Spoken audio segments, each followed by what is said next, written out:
Howdy friends, welcome back. It's great to be hanging out with you again. Today is a special masterclass episode. Yes, due to popular demand, I've gone all the way back through the archives and pulled out the very best bits I could find on polyunsaturated fats. Consider this your definitive guide on all things omega-3 and omega-6 fats. Guided by an all-star lineup of scientists, including neurologists, Drs. Dean and Ayesha Sherzai. Boy, are they crowd favorites over here at The Proof. Dr. Joel Fuhrman and Dr. Phillip Calder, to name just a few. In this masterclass, you will learn what omega-3 and 6 fats are, how these fats affect our health with specifics on brain health, cardiovascular health, metabolic health, and pregnancy, what foods contain these fats, how to effectively supplement with omega-3s, and plenty more. Please enjoy.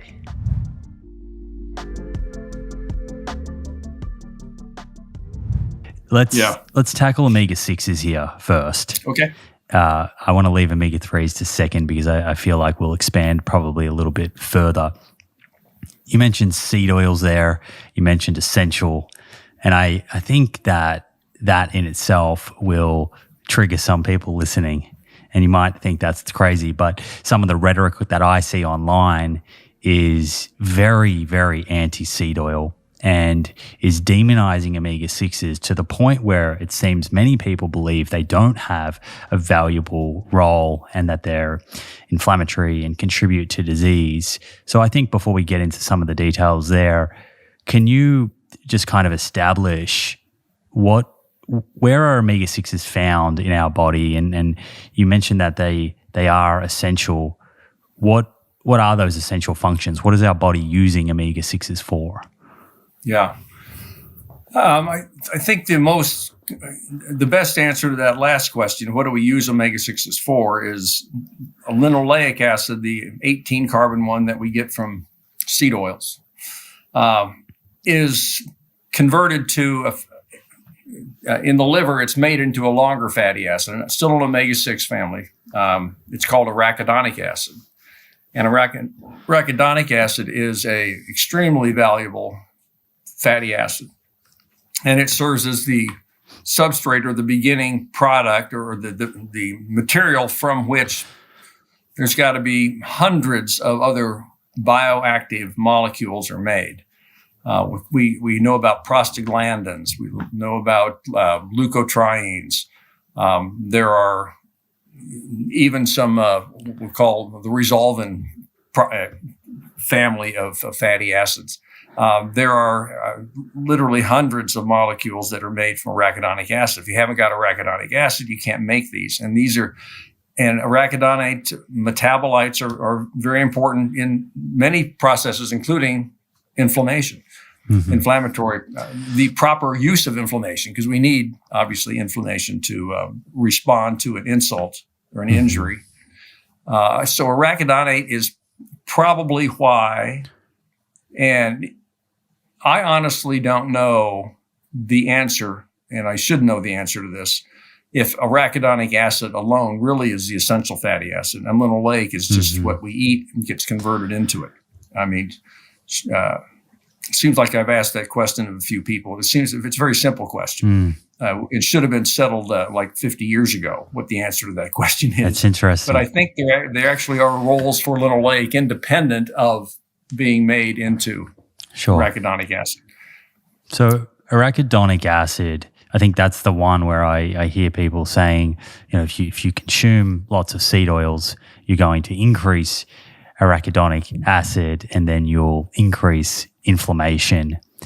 And what I can't reconcile, Bill, and I know you will have spent time thinking about this. You've probably had many people bring this up before.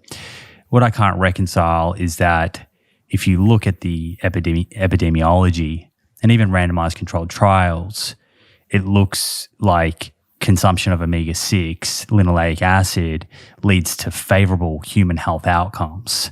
So I can't reconcile how there could be this deleterious mechanism which is causing an increase in inflammation, which is harmful, but we're seeing people that consume more linoleic acid actually do better. You said that is the entire problem right there, and you nailed it.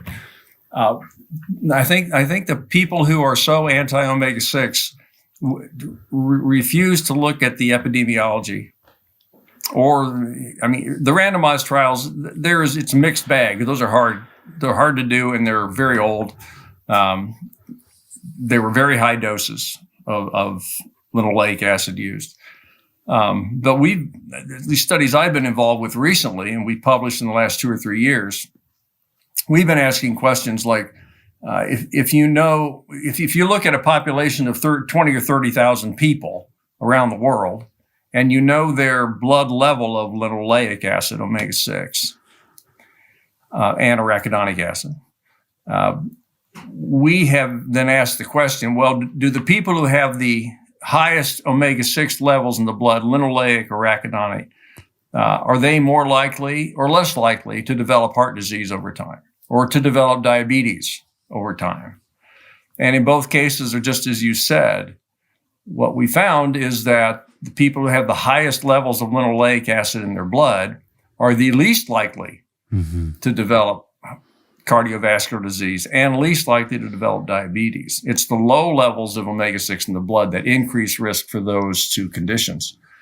And the people I know who have a problem with omega-6 will never respond to that kind of data. They don't engage the question. They just simply ignore it and say, look at the metabolic chart. Look at the fact that these compete with each other. Well, fine, but life is a lot more complicated than a metabolic chart. And I don't know how you reconcile these observational data, which follow people over decades of life. It's not just a 4-week metabolic ward study. So I do think the omega-6s are getting a bad rap. I'm wondering if, in your view, are there any reasons at all to fear omega-6 fatty acids? Even if we were to consider other things that often pop up, is what about the stability? What about reheating these? Are there any issues at all with these oils? Yes, I suppose there can be many processed foods include linoleic or include soybean oil, which is like 70% of the linoleic acid we get in our diet comes from soybean oil. And it's not just from liquid oil or on salad dressings. It's included in many kinds of foods. And some of those foods are highly processed, maybe even sugar-rich, simple carbohydrate-rich, low-protein, not good foods, junk foods. And eating more and more of those foods might be bad for you. Probably it is bad for you. But don't blame it on the omega-6 fatty acids that happen to be carried along. I guess that's what I would say. I don't see any toxicity of omega-6 fatty acids. Certainly not per se. And I guess your point is they're staying away from processed foods is going to lower your omega-6 intake, typically. And that might be good, it might be bad, it might be countervening actions, whereas the loss of the omega-6 might not be good for you, but the absence of the junk food might be good for you, so it could cancel out.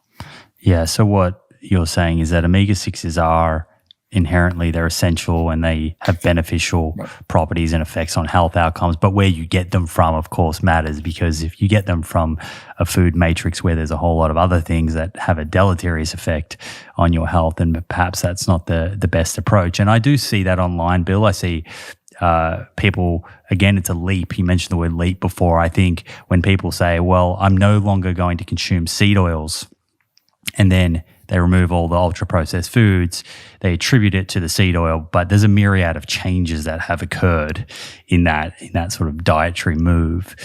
Right. Just to close off omega-6s here, I do find one area of omega-6s particularly interesting, and I think there might be some evidence. I read an article by Phillip Calder who seemed to mention it, but there wasn't a lot of detail. And it was about reducing omega-6s and potentially some benefits for folks with rheumatoid arthritis. And I'm wondering if you've come across that. Is there any potential mechanism that could explain that? Yeah, and it comes back to inflammatory conditions. And I think it's fair to say, I've just said that cardiovascular disease and diabetes, two of the big metabolic problems we have in the Western world, appear to be associated with lower linoleic acid intakes. But that doesn't mean every disease is. I mean, there may be conditions like rheumatoid arthritis, like autoimmune diseases, where a lower omega-6 diet would help with that disease. Might not help with heart disease. It might not help. It might be counterproductive for other conditions, but for those conditions, it might be beneficial. So I think that's certainly within the realm of possibilities. I know that in the old days, they'd feed animals essential fatty acid, very, very low essential fatty acid diets, and they would not have, that would reduce inflammatory diseases. So, but that can't be extrapolated to mean, therefore, every disease known to man benefits from a low omega-6 diet. So if I'm eating a diet, my diet is there's not a lot of ultra processed foods in there, and when I cook, I tend to use avocado or olive oil.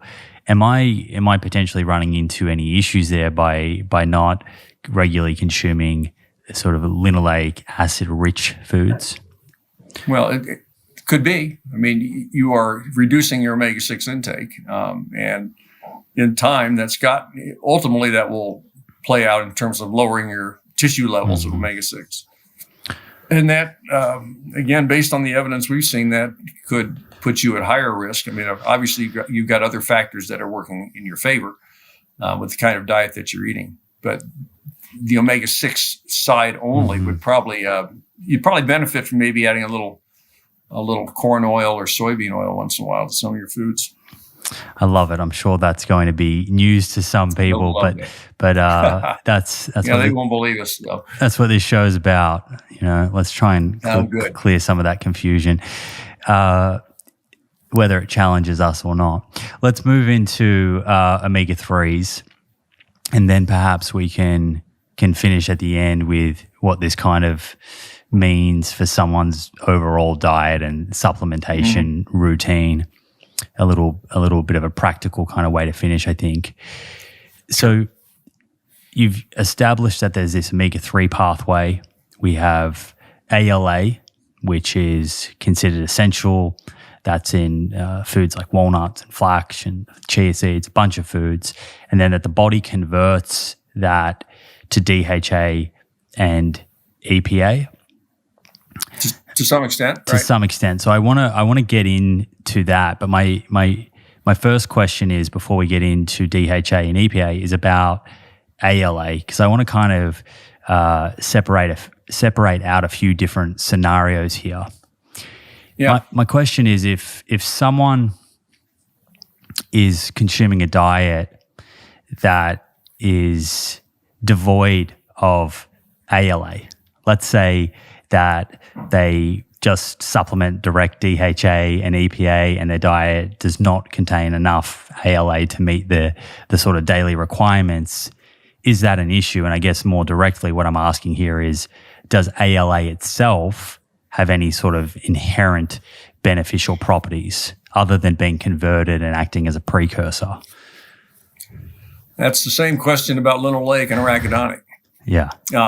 And I don't think we know that. I don't know it, put it that way. I think many people presume the only reason for consuming ALA is to provide a source of EPA and DHA. That doesn't really make a lot of sense. I mean, I suspect that there are roles for ALA that we don't know about, that are hard to tease out from the long chain omega-3 benefits. But I think you're at a cutting edge question there, at least in my mind, because I could not tell you what the independent role of ALA is I'm going to have to ask somebody tomorrow, now that you've done this to me. Because it's, right, I think almost everybody thinks it is primarily to serve as a precursor for the long chains. Mm-hmm. We can maybe come back to that in a future episode. What about DHA and EPA? Because I'm not sure that they're considered essential themselves, and you can correct me if I'm wrong there. And I'd love your thoughts on whether they should be considered essential, or are they sort of conditionally essential in the absence of sufficient ALA? Yeah, I think the latter. Strictly speaking, nutritionists would say ALA is essential.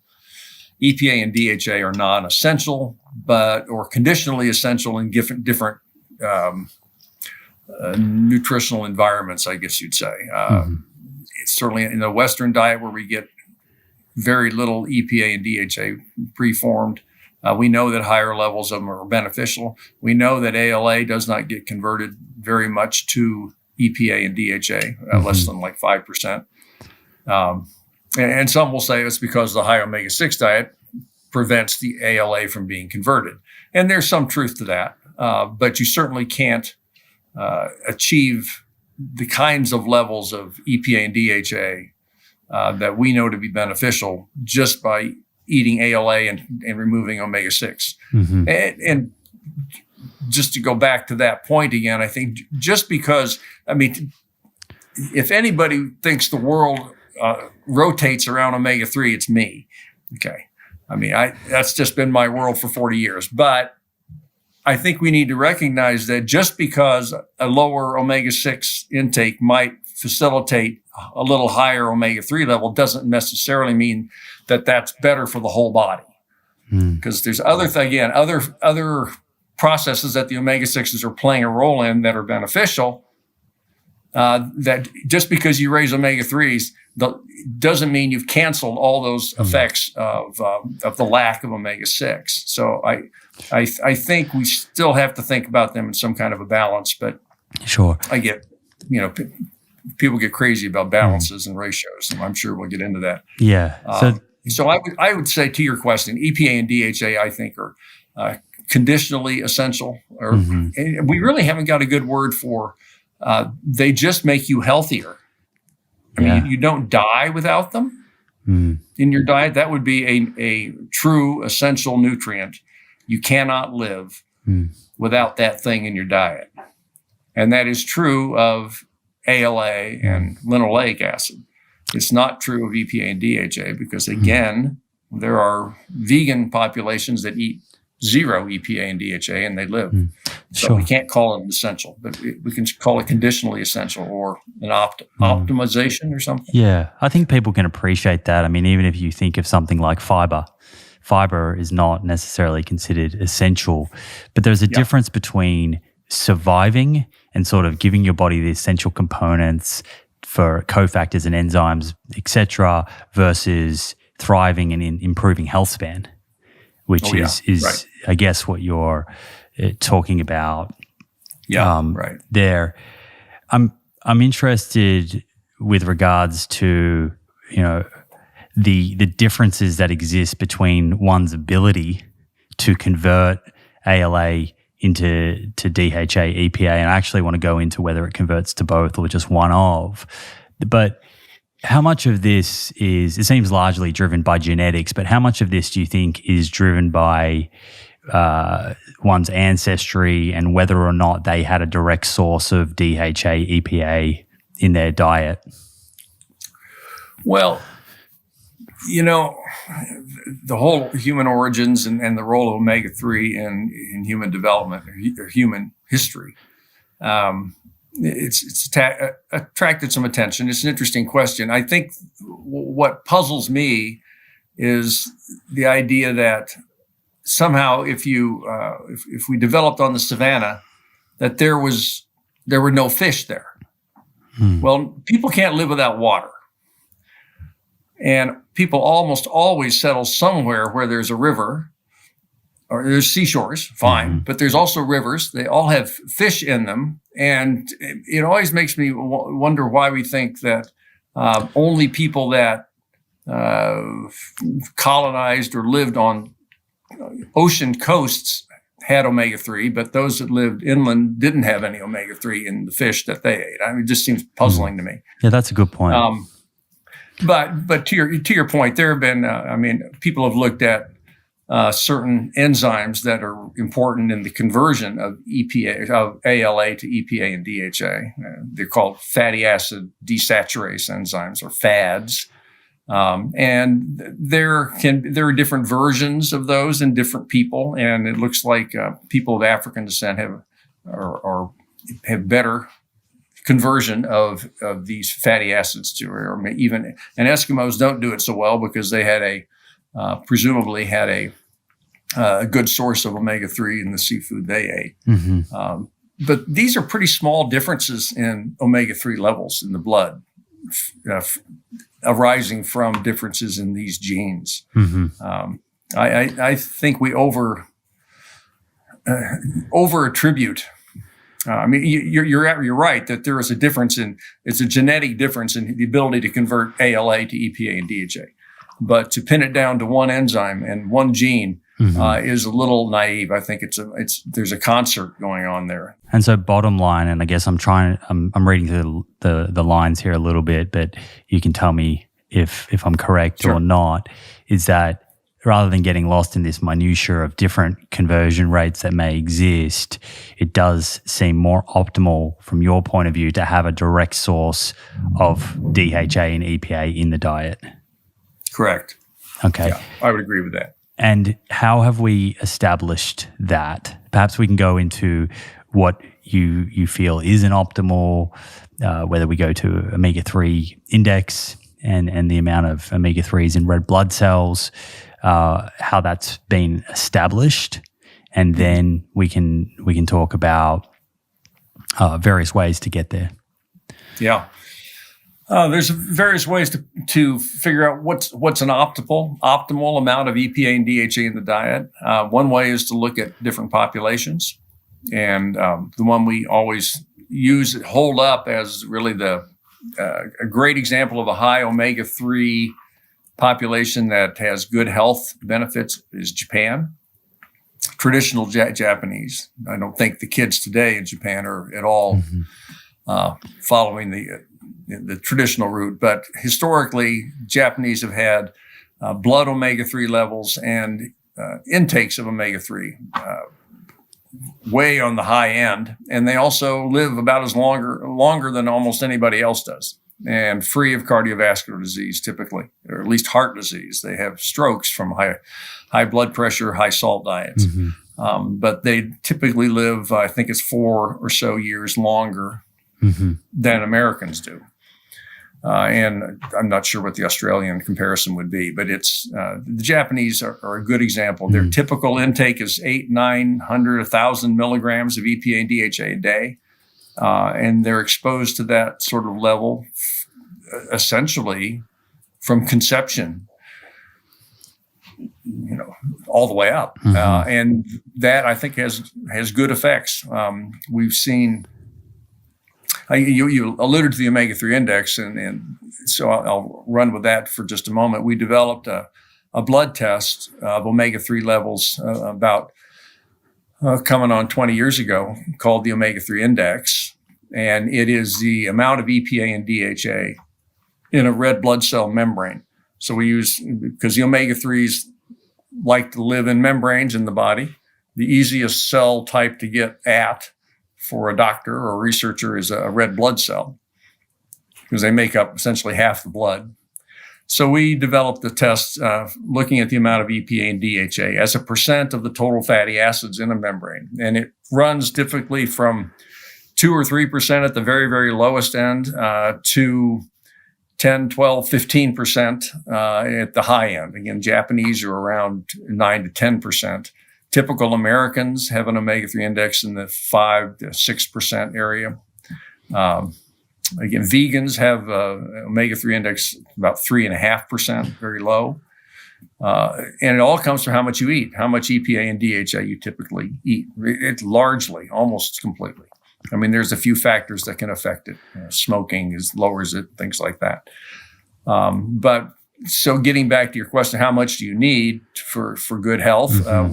We established through many studies that a level in the red cell of about 8% is about what you need to be in the optimal zone of the omega-3 index, and to move from a omega-3 index of 4 or 5% up to 8% takes about 1,000 to 1,500 milligrams a day of EPA and DHA. And this is for Westerners eating the diets we eat. So that's kind of the ballpark of how much EPA and DHA preformed one would need to get a healthy omega-3 index. With the Japanese populations that you just mentioned there, and they tend to have 8%, I think you said, so they sort of naturally are sitting up at that higher omega-3 index. Do you have any kind of sense or idea as to what their ALA intake is? No, I'd have to look that up. I don't know. I know in the U.S., the typical intake is about 1.2 to 1.5 grams a day of ALA. Japanese intake, I don't know. Sure. But it's, I guess, presumably from looking at their diet, it's safe to say that most of that sort of high omega-3 index they have is driven through their regular consumption of fatty fish, seafood. My question is, and someone may be listening and thinking, well, I'm not eating seafood, and we'll get to supplements in a moment, but what would happen if someone consumed a crazy high amount of ALA? Would they be able to nudge that omega-3 index up at all? Yeah, they could nudge it up a little. I know one study where they gave 6 grams a day of ALA, which is, again, about 4 times the normal American intake. And the EPA levels did go up a little bit, which you'd expect. DHA levels did not. In fact, DHA levels went down a little bit, which is a little puzzling. But the net effect on the omega-3 indexes, which is EPA plus DHA, is pretty minimal from even that 6 grams of ALA per day.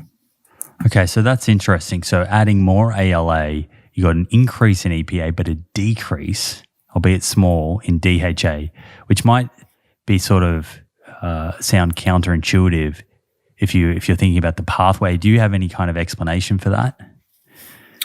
Not a good one. I've got some guesses. It could be that if you turn on the synthetic pathway for EPA,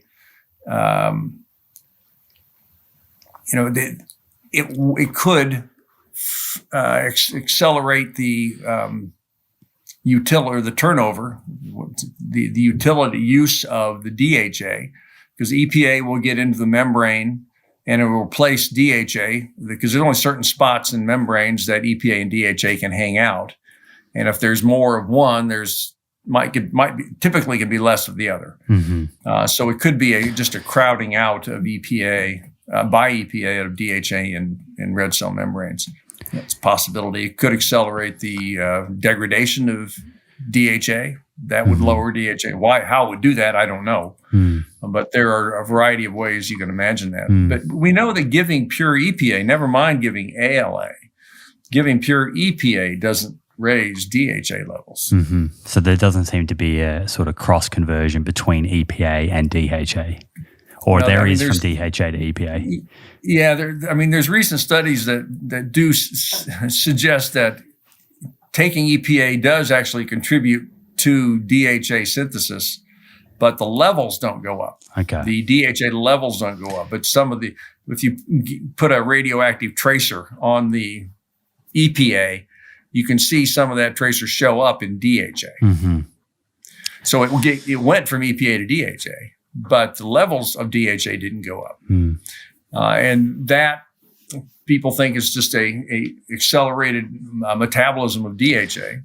which keeps the levels stable. And what about in reverse? If you just consume, and we will come to supplements in a bit, but the blends tend to differ. If you just consume DHA, will your body make more EPA? Well, we used to think so, because in many studies, it's been shown many times that if you take pure DHA, you will see a small increase in EPA levels. And people called that retroconversion, the idea that you would back up the synthetic pathway, reverse it, and make EPA. Well, the synthetic pathway is extremely complicated, and it doesn't make sense that you back it up. But still, there's the observation. It happens. Why does it happen? Again, levels can go up for different reasons, not necessarily because more of it's being made. At one level, DHA feeding may actually slow the breakdown in the use in the body of EPA. If it slows the breakdown of EPA levels will tend to rise. But not because DHA actually got converted to EPA. And I think that's sort of the newest data from a group in Canada is pointing to that sort of mechanism. But you can't really. Some people say, well, if I can get EPA out of DHA, I should just take DHA and don't worry about the EPA. Well, you don't get much EPA that way. There's a small increase, but it's not like taking preformed EPA. Okay. You mentioned that to get from 4 to 8%, you think it's about 800 milligrams to 1,000 milligrams of a blend of DHA and EPA, something like that. Do you have any sense, if you just consider, say, the United States population, a typical omnivore, how much are they getting in their sort of standard diet, supplementation aside, just through diet on a daily basis? I think the average intake is something like 120 milligrams. Okay. And it's more DHA than EPA. Gosh. So while this is certainly very important for vegetarians and vegans, it's also important for anyone just eating a sort of standard omnivorous diet that's not regularly eating fish, which sounds like most people. Most Americans, yeah. Yeah. So before we get into some of the more practical components of supplementation, I think some folks listening are probably a little confused by headlines on omega-3s and supplement trials. And perhaps they're thinking, well, I heard that there were a bunch of trials and that results were underwhelming. Subjects were given omega-3 supplements and there wasn't a significant difference. And I know that that's an oversimplification, but I'd love you to kind of explain what the current consensus is. We have a bunch of different trials. The methodology of these is different from the types of subjects to the type of omega-3 supplementation that has been used. When you sort of zoom out and you just consider everything we have seen to date, where do you land? It is clearly complicated, and the story was much clearer 20 years ago. When we had fewer randomized trials, and the trials that we had with omega-3 some of them were just spectacularly successful. And it was a slam dunk. Everybody knew omega-3s were good. And then over the last 20 years, there have been several studies that have tried to replicate those first ones. And as you said, never with negative results, meaning it never hurt anybody. But the benefit of omega-3 seemed to go away. And there are a lot of potential reasons for that. Partly it's just changes in modernization in medicines and coronary care, cardiac care. These are typically heart disease trials. People are just not nearly as sick. There's not as much, there's less heart disease. Heart disease rates are really dropping like crazy over the last 20 or 30 years. We've been very successful in reducing risk. And part of that, so that makes it harder to find an effect of anything. Doses have been low. People have not been using very high doses of omega-3. And there have been two studies that used quite high doses, 3 to 4 grams of EPA and DHA.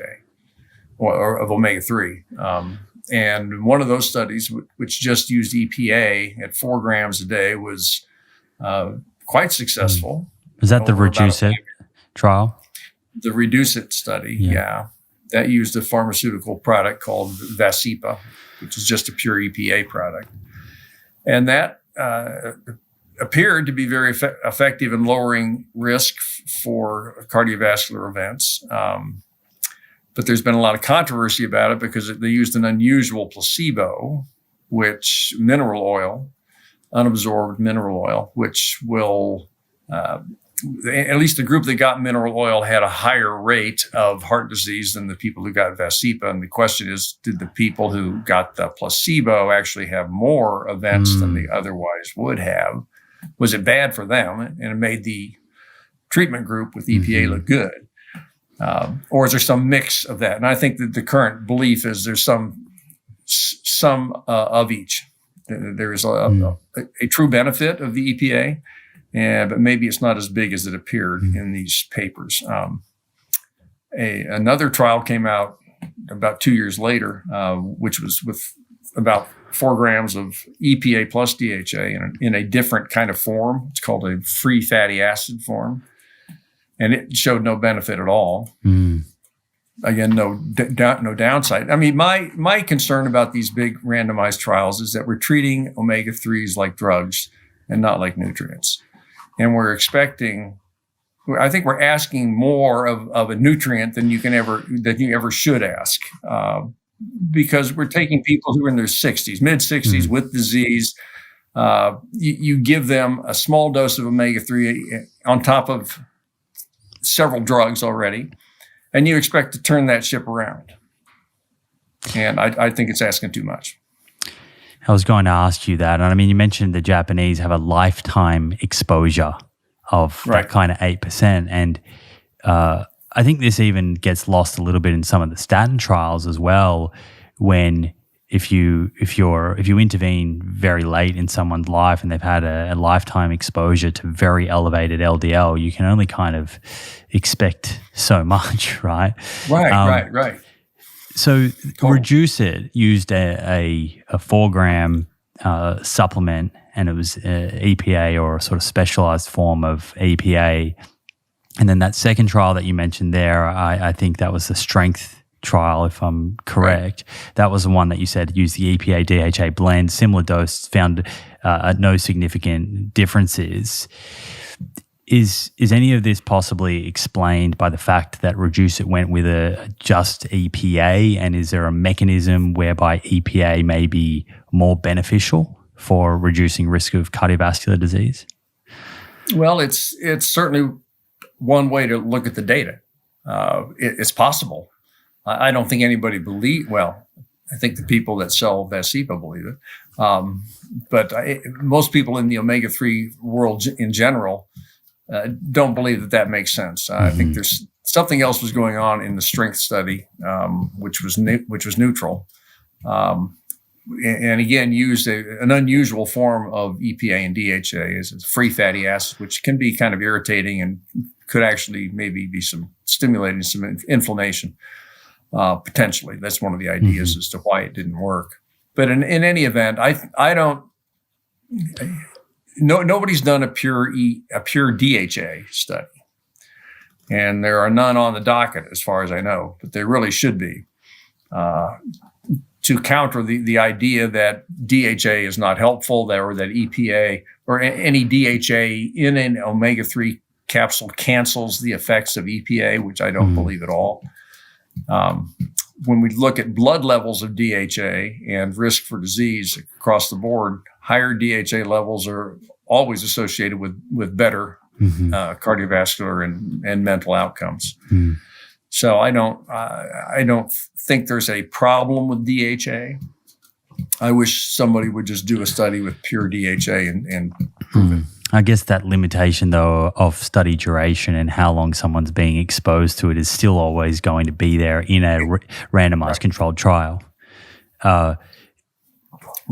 Exactly. You can't do them for 10 or 20 years. Those two trials, correct me if I'm wrong, they were folks that were sort of at risk of cardiovascular disease? Oh yeah, they were high risk people. What about the VITAL trial or any trials that have looked at more healthy adults and different sort of omega-3 supplementation regimes? Can you tell us about the findings there? Yeah, so the VITAL study was what they call a 2x2 study design, because they were interested in vitamin D supplementation and omega-3 supplementation. And so they recruited like 25,000 people in their 50s, 60s, roughly, without cancer, without heart disease, like you said, fairly healthy people, adults. And they gave them either 1 gram a day, or actually 840 milligrams a day of EPA and DHA. So it's one capsule of Lovesa, which is a pharmaceutical omega-3 product. So not a big dose, 800 each milligrams, or they got 2,000 units of vitamin D, they got both of them, or they got neither. And then they were followed for 4 or 5 years. And again, that's a fairly short period to follow up on people. So what they found was, and this gets complicated, the top line, if you read the abstract of the study, the summary, the omega-3s didn't do anything. And that's because they had picked what they call a composite endpoint. And an endpoint is the disease you're trying to affect, So you're trying to affect heart attacks, for example, and that's your endpoint. But they did a composite, which is like fatal or non-fatal coronary disease, fatal or non-fatal stroke. And was there anything? I think those are the primary ones. So those 4 together. And when you looked at the effects of omega-3 on that composite endpoint, there wasn't any effect. But if you looked at the effects of omega-3 on heart attacks, for example, that was statistically significantly reduced. So it's a matter of what you focused on. And these studies, again, the top line results that the medical community hears is just the abstract, is that omega-3 didn't do anything. And therefore, they didn't look deeply in the study and say, oh, well, it actually affected that important outcome. How come that wasn't in the abstract? Like heart attacks are important. They found that people that were eating less than 1.5 servings of fish a week, which was sort of the lower half of the population, for them, even the omega-3s even affected this composite endpoint. It was beneficial. So for low omega-3 intake, giving more omega-3 was beneficial. That makes sense. So there's some subtleties and good findings buried in these studies that kind of get lost. Okay, quick ad break to introduce you to one of our very important partners, 38 Terra, who helps make these videos available to you at no cost. You really must try 38 Terra's DMN Prebiotic, the science-based daily multivitamin for your gut microbes. A simple and delicious way to take your gut health to the next level. Once you start, there really is no going back. I have it every morning. Get 10% off your DMN at 38terra.com using the code THEPROOF. That's 38terra.com and use the coupon code THEPROOF for 10% off.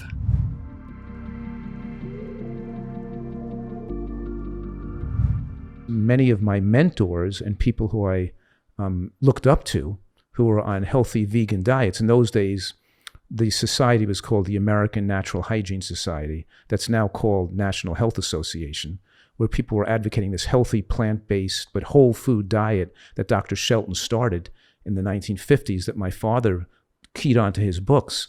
Describe that diet for people that maybe haven't heard of it. Was it a very low fat, like low total fat, plant-based diet, or what did it look like? No, the fat intake was not the major factor, but they weren't eating processed foods. They were getting their fats from nuts and seeds.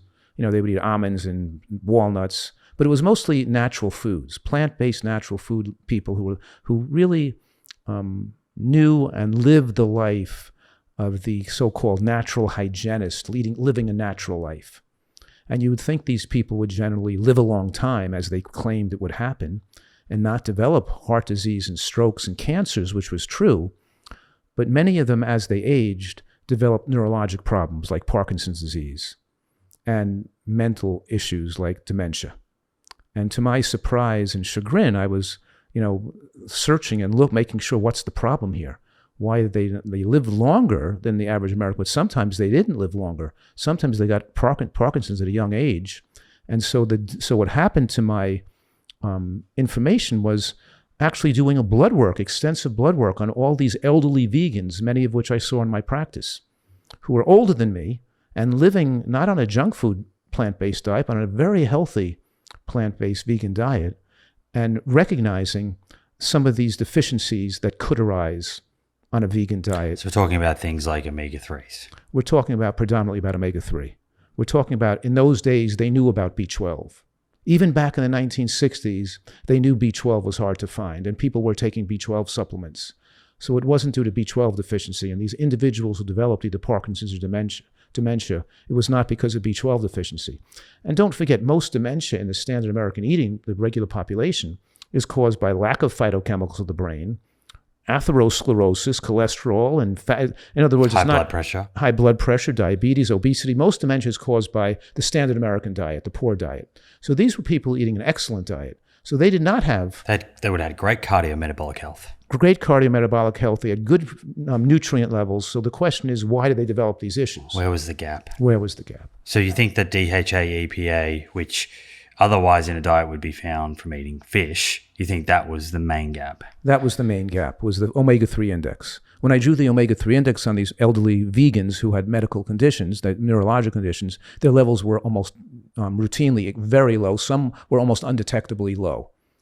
What do you like to get that up to? What percentage? Well, if you ask me what I've changed in recent years, the Nutritional Research Foundation supported a study done about 10 years ago where we checked the omega-3 index of about 150. I think it was 160 vegans. And we found the majority of them, about 66%, have levels below 4. Because I used to think that it's better to have your level be above 4 for maximizing brain size and brain health. But since then, in the last decade, we've seen more studies to show increased lifespan, lower risk of inflammation from xenobiotics, which are toxic compounds like pesticides and chemicals that can damage the brain, more protection against chemical damage to the brain, and more protection against cognitive impairment and shrinkage of the brain with levels above 5 and above 6. So I've moved gradually over the years to recommending people take their levels, supplement accordingly to keep their levels above 4. Then I changed it to 5, and now I'm trying for myself and other people I'm advising to have their omega-3 index be above 6. And how, for the average person, what dose do you think is required to get from 4%? If someone's listening now and they're thinking, I've been following that style plant-based diet for a decade or a couple of decades, but I haven't been taking DHA, EPA. Right. So maybe they're at 4% or lower, right, and they want to get to 6 or a little bit higher. Right. What dosage are we thinking?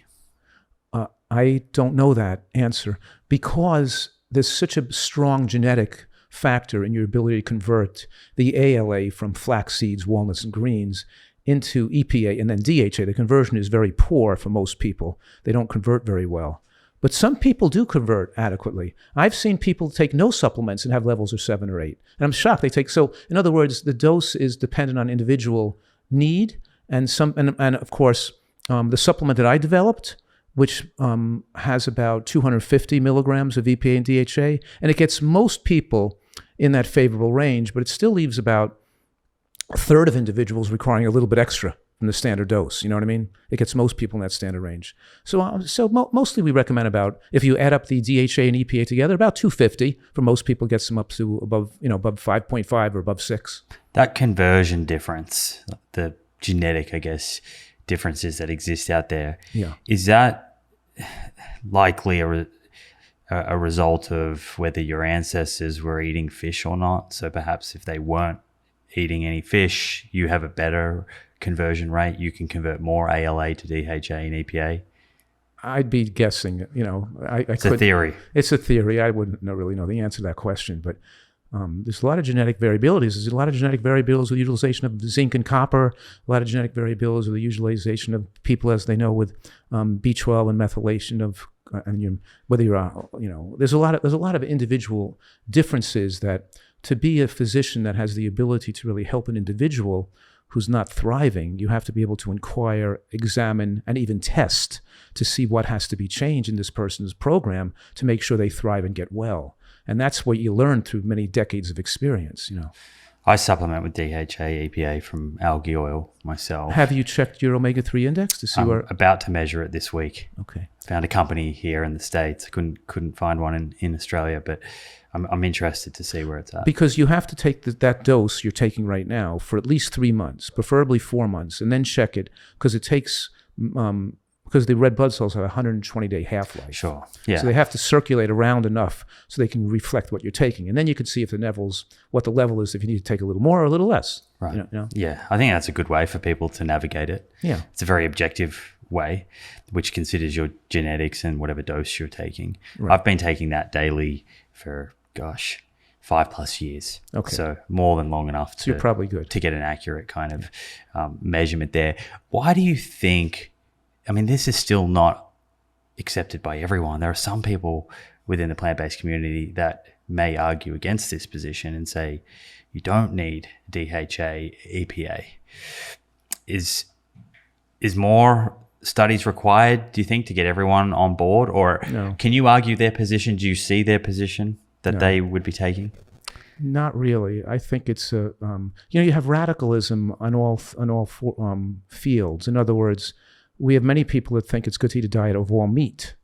And no matter how many studies we present, we're not going to change their mind about a diet of eating a meat diet or a paleo diet or a keto diet.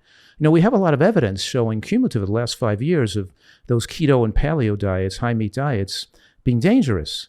But that's not going to change these people's mind because they can find some information they can cling to that supports what they want to eat and what they want to think. And there are many people in the plant-based movements that have been indoctrinated like a religion. And for them, it's a philosophy, not a science. They're not flexible in changing their viewpoint with new accumulating evidence. They'll look for any pearl, any information they can to justify their prior viewpoints. And I think they're, philosophically, I think they want to hail the purity of the vegan or the plant-based diet and not to admit or realize this might be some flaws or weaknesses potentially in it. So I think they'd be resistant. I don't think more evidence would be helpful because there's been that degree of evidence has already been presented. There's been so many studies that corroborate each other so that the credence is extremely high at this point. By credence, we mean that when a study is done with a large number of people and followed for a long period of time, and you see a certain outcome, well, then you see the other studies corroborate that and show the same thing. And how many studies are necessary for you to think it's valuable? 10, 3, 4, 5, 10? Are there outlying studies that show otherwise? So we're saying here that they're making arguments that are illogical. Like they'll say things like, well, vegans don't have more dementia than people who are on a standard diet. So why would we think vegans that are low in omega-3 would be a cause of dementia? Because that's another irrelevant argument because, of course, vegans don't have more dementia because the standard American diets have much more causes of dementia. The question is, could they do better again? Yeah, so it's irrelevant. So even if it was 5 out of 100 that got dementia, you still wouldn't even want them to get dementia. We want to protect those 5 out of 100. That whole argument is, so the arguments they give, or it takes so long for the DHA to enter the brain, or it takes, or you give people with advanced dementia a drug, it doesn't show benefit. They're missing the whole point. It's not, and they're going to try to focus on an argument and convince themselves or their followers who are, who have their, almost like religious zeal for the viewpoint of whoever they want to follow. And there's very, you have to have a mind or a purpose to be able to weigh evidence. It's like politics. People can't weigh evidence and weigh science. They're too based on their predetermined biases. And I'm saying at this point, it's quite irresponsible to be able to take risk with people's brains and to try to convince them that they should ignore being low on a blood test in a nutrient that's linked to shrinkage of the brain. We have so many studies that show that low levels are linked to shrinkage of the brain and cognitive impairment. You're just going to tell your followers to ignore those studies and just be comfortable with a low level. To me, that's just irresponsible. If you can't convince those people, what can you do? You do the best you can. I'm with you. I think that the best thing you can do is point out limitations. of a diet to help people navigate that and optimize their diet and improve those health outcomes as best as they can. Is there any risk? Are there any adverse effects or risks with supplementation of DHA EPA? Not in the type of dosing we're talking about. There is with people taking high-dose fish oils. So in other words, a fish oil capsule can be 1 gram, and some people can take 3 or 4 grams a day to thin their blood or to lower their triglycerides, and some cardiologists recommend and prescribe that. But you have some potential risks with taking such high dosages. And that's more of a pharmacologic dose, looking to lower, and not in a nutritive dose that we're talking about to keep your level between 6 and 9, let's say. So the answer is no, that the more recent, more comprehensive studies have shown that being in that adequate window of DHA intake actually also is linked to all-cause increases in mortality, all-cause decreased mortality, and all-cause increases in longevity, so that having a higher level is linked to lower rates of cancer and lower rates of heart attacks, and of course protection of the brain. So you live longer in general, and you have more resilience to toxins from the environment with a higher level. That doesn't mean with any nutrient, like vitamin D, low levels may be harmful, but excess amounts could be harmful. I mentioned that in one of my books. I showed studies that low levels of DHA were linked to atrial fibrillation in the blood, but levels get too high, they can actually increase the risk of atrial fibrillation with too high a level as well. There's a sweet spot. There's a sweet spot, yes, for almost all nutrients. The Okinawans, traditional Okinawans, their omega-3 index is about 8 to 10%, somewhere in that ballpark. And they seem to do pretty good.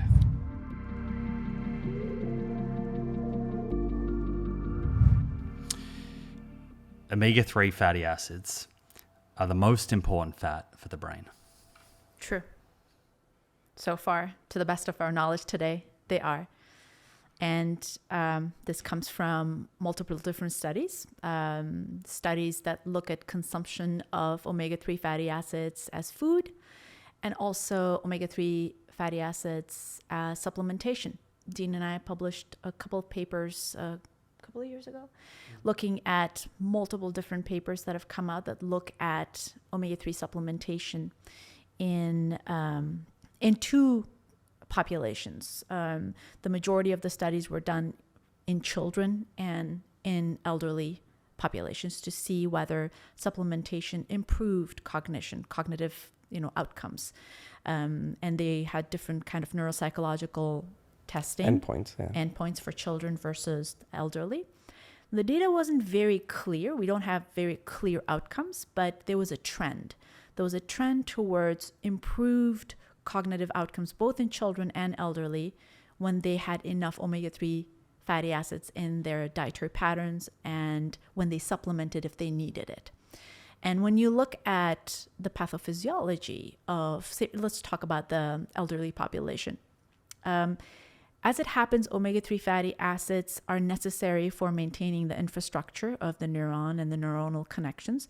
As a matter of fact, 57% of our brain is made up of DHA. And it needs to be replaced on a regular basis.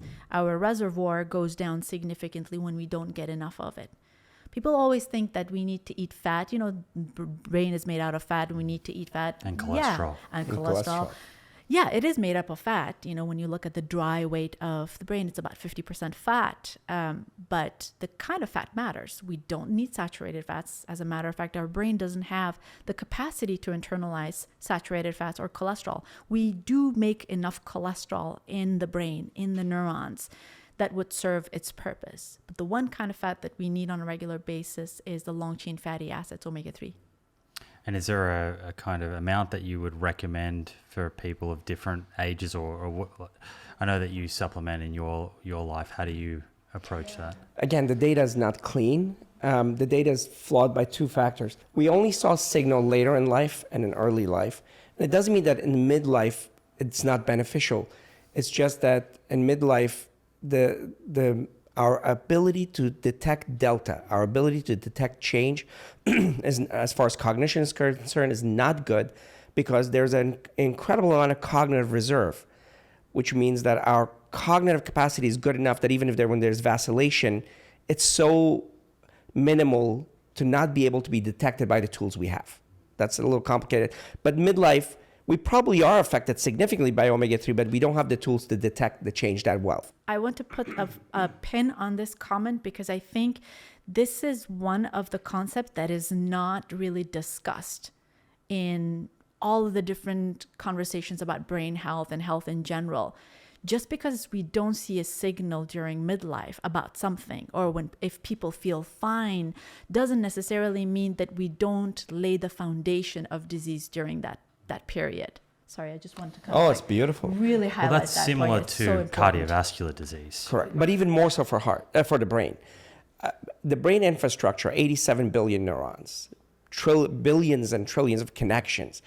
This is the infrastructure that you're creating after the age of 21. Before that, it's the cells, growth of cells. In fact, there's some programmed cell death around age 5 or so that you end up with less cells.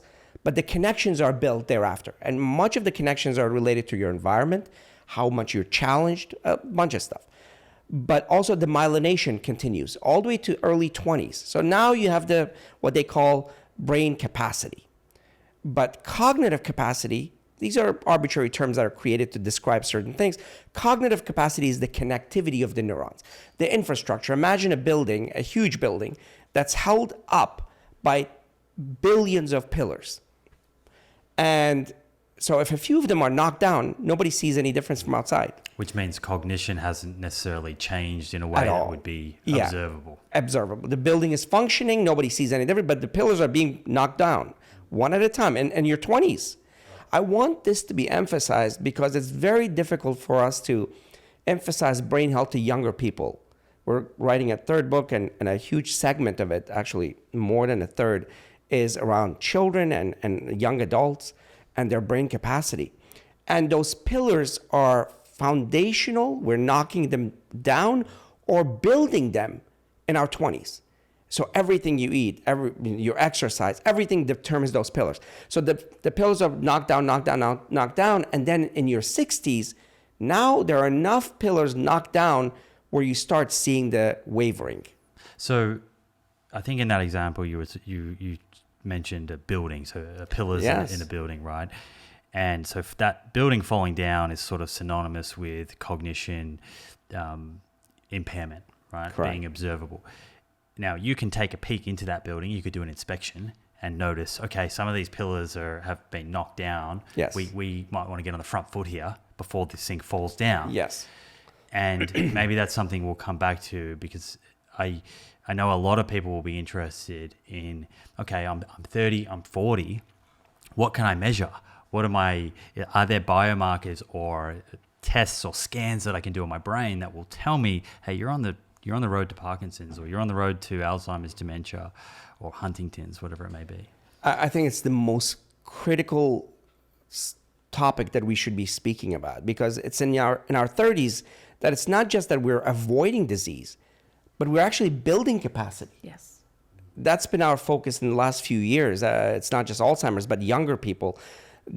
How do you get the signals to the young people to show that, oh, look, you're losing some capacity here, or you're gaining capacity? That's something, because if you don't have those markers, people are not motivated. Motivation is a complex thing when your life is driven by other factors when you're younger. But that's when it starts, especially when it comes to your brain, and it's foundational. So now, when we looked at the data with omega-3, one of the factors, just one of many, we didn't see any. Most of the papers came back negative because the population they had included were younger people.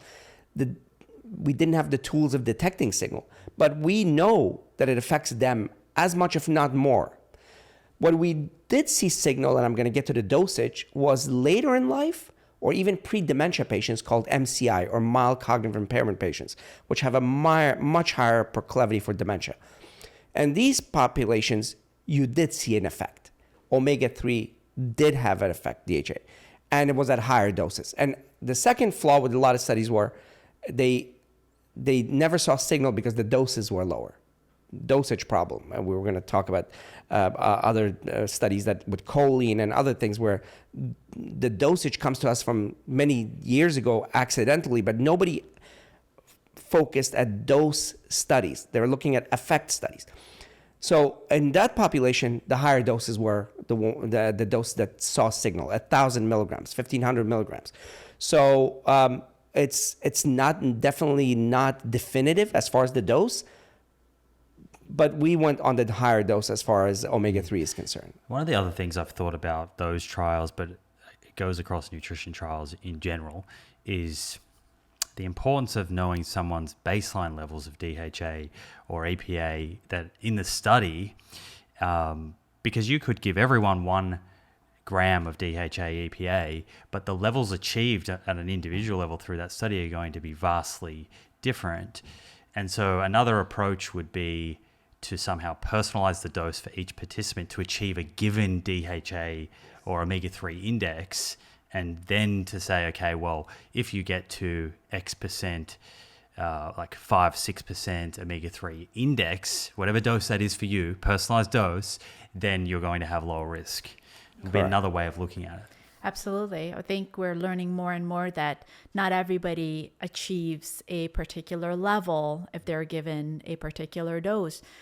From the studies done in the ApoE4 allele populations. So say, for example, if someone has 1 copy of apolipoprotein 4, which has been associated with increased risk of Alzheimer's disease, they've seen that when they have ApoE4, they don't necessarily transport DHA as much as non-ApoE4 allelic participants do. So that nuance and that personalization depends on so many different factors. Are we there yet? No, we're not.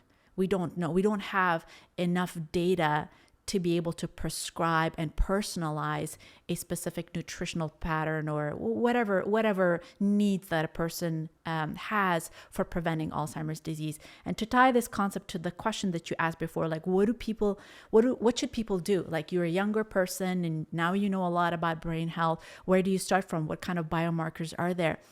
So the answer to that question is it has multiple tiers, right? So generally speaking, just the awareness that you have to take care of your lifestyle, what you eat, how you move, how you sleep, how you keep your mind active is very important. And that should be spread out as far as, in the form of a public health announcement is concerned. And then going deeper into more personalized and more detailed and more nuanced approaches to personalized medicine for brain health is concerned, there are some flaws in there. There are some companies and some physicians who are kind of taking this way too far and extrapolating way beyond the data and recommending things that are not really based well into science. But we have enough data as far as vascular risk markers are concerned. So for example, if you have blood pressure, high blood pressure, and that high blood pressure is, believe it or not, anything over 120 millimeters of mercury for systolic and anything above 80 millimeters of mercury diastolic. If your blood pressure is over 120 over 80, that's a problem. Which is a lot of people. Huge. A lot of people. I think the numbers are crazy. Even in the United States, I'll stick to our country. In the United States, people between the ages of 18 to 39, 25% of them have high blood pressure. Just think about that. They need to be on a medication, right? So those are easily modifiable things. I shouldn't say easily. For some people, it might actually be related to some underlying disorder that may need some treatment or something of that nature. So knowing your blood pressure, knowing your LDL cholesterol. We've talked about this in the past. High LDL has been correlated with cognitive impairment and cognitive decline during midlife as well as later on in life. Making sure that people understand what their hemoglobin A1C is, which is a marker of glucose metabolism, what their fasting glucose monitor is. That doesn't mean everybody should be wearing a continuous glucose monitor, but having an idea of what your glucose metabolism is, cholesterol is, blood pressure is, making sure that your vitamin B12 levels are checked, making sure that your vitamin D levels are checked. Those are some of the surface level, easily modifiable risk factors that are available now. And then when it comes to, say, for example, omega-3 fatty acid metabolism, knowing your ApoE4 status, and even going deeper down into things like, how does my body metabolize vitamin D? Do I have enough active vitamin D available for my brain to use it, to think better, to function better? Those are a little more, nuanced things that are available. But I always fear of, some of these companies taking advantage of people and selling them things that are not really based on science so far. I think we maybe spoke about ApoE4 testing previously, and maybe you've changed your view, maybe you haven't. But I think at the time you thought, unless you really, really are curious, it might not be worth the money and the stress, because there's not a lot of action you could take that would be different to someone who doesn't know their ApoE4 status.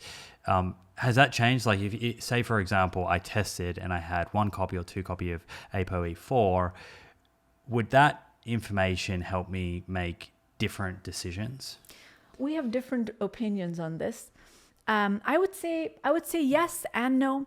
Yes, because now we're realizing, as I mentioned earlier, that, say, for example, your need for omega-3 fatty acids, or your decision of adding fat or not adding fat to your diet, whether it's polyunsaturated fats or omega-3 fatty acids. I won't say saturated fats, because I think there's almost like, a direct relationship between saturated fats and poor brain health. But the need for adding fat and all those kind of small little decisions that we make on a day-to-day basis may change on our understanding of having 1 or 2 copies of ApoE4. Oh boy, you started a big problem here in this family. Look what you did, son. Right, so if someone's listening right now who has 1 copy or 2 copies of ApoE4, and they are sort of trying to connect the dots here. Right. So my original question was how much omega-3 we should be taking. Am I right in that you're saying if you have a copy of ApoE4 or 2 copies of ApoE4, you actually may require more DHA and EPA to achieve the same level in the brain? That's the trend and our understanding. That's the pattern. We had a conversation with Dr. Hussein Yassin, who runs the lab at USC, and that's his primary focus. And he's so amazing. I think he said more I don't knows in our conversations than anybody else I've heard, because he's a true scientist. But I think that is the trend. It seems that the reason why we haven't seen any results in previous research studies when people were given an omega-3 supplementation and it didn't work was not because it didn't work. It actually may not have worked because it probably was a low dose. A 250 milligrams of DHA supplementation did nothing. But now that there's another study coming up, and hopefully we'll have the results very soon, they've increased that dose to 1 gram, 2 gram, sometimes even 4 grams for people who carry 2 copies of ApoE4. So we'll know. A lot of times we forget about the unsexy but incredibly important factors like blood pressure or LDL. When we did we lead one of the largest community-based projects in the country, the African American churches here, and when we did a fair, we gave one thing away to the community: blood pressure machines. Yeah. That's an easy, correctable, understandable thing that it's a biomarker. Talk about biomarker, a blunt biomarker that tells you so much more. And then the next thing was LDL. And so those are the important things to focus on. Now, the nuance of beyond that, for somebody that's motivated, it can have it's a two-edged sword. Because right now, yes, so the only thing we can do is maybe increase our omega-3. Even that's not fully clear. But my worry is that if you're going to spend all that money, all these companies are making money off of you of omega-3 levels and all these, and ApoE4 status.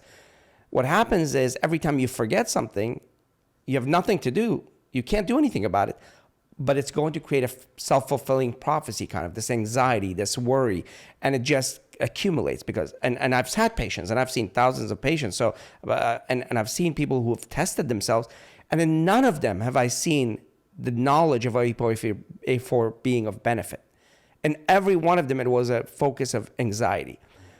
I tell people, assume you have risk, and we all do. If it's not ApoE4, it's something else.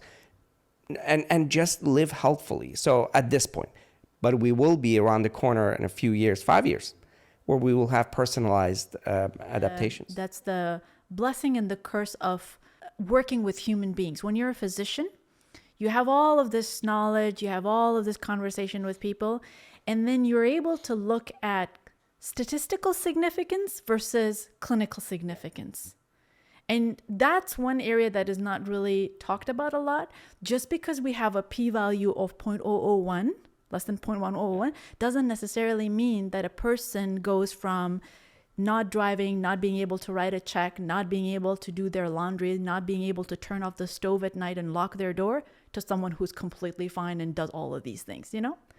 So we as neurologists and as public health advocates, we want to make sure that people understand the difference between statistical significance and clinical significance. And a lot of the conversation that is going on in the background, they're not out there to that level where it makes a clinical significance. Right. I can see to your point, someone attributing any forgetfulness or brain fog to the fact they have 1 or 2 copies of ApoE4, and then Yes. that being very anxiety provoking for a certain person, which I think is probably the majority of people. I can think of a few people I know who probably, if they tested and found out they had 2 copies, based on their mindset, it would just be really empowering, and they'd go all in on the lifestyle changes, and that would be something that convinces them to actually start being a bit more proactive with their health. And so I can see maybe there is someone who needs that push. Yes.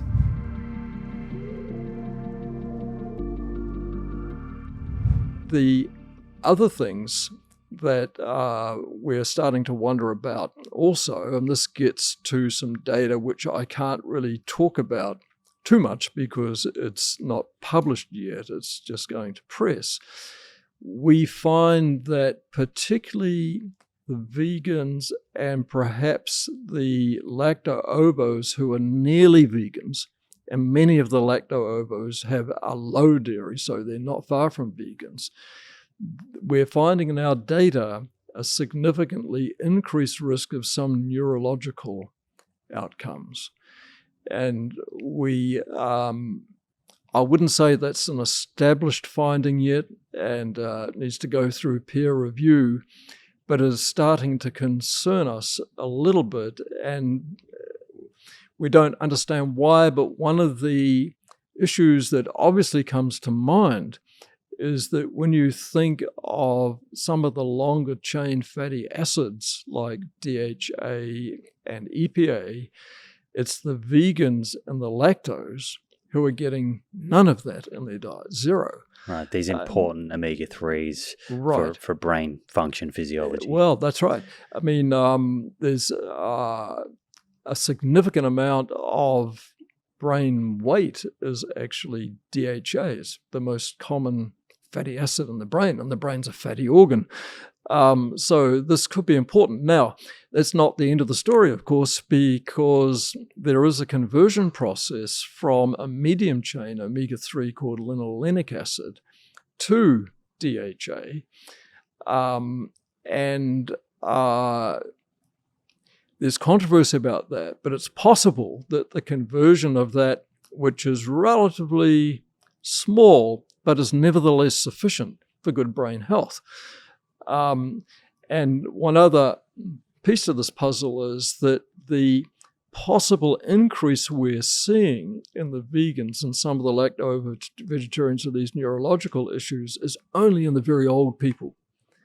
And it turns out there seems to be a difference between when you're in your 80s or late 70s and when you're in your 50s and 60s. So it all gets very, very complicated, but that is obviously counterbalancing some of the impact that we see of the benefits of a vegan and a conservative lacto-vegetarian on cardiovascular disease, on infectious disease, on chronic renal failure and things of that sort. That's super interesting. Yeah. So that is suggesting that, you rightly pointed out, there's this debate. Can you convert enough ALA into DHA and EPA? Can you eat enough walnuts and flax and chia and get enough DHA and EPA? But what you're saying is there is emerging data. This hasn't been published yet. That is suggesting that people who adopt a strict vegan diet or close to have higher risk of neurological conditions later in life. That's what our data seems to be suggesting. And in terms of that conversion process from the medium chain to the longer chain, there is competition in the enzymes in the liver that make that conversion between the omega-3 and the omega-6 and perhaps the omega-9, which is the oleic, the monounsaturated fat.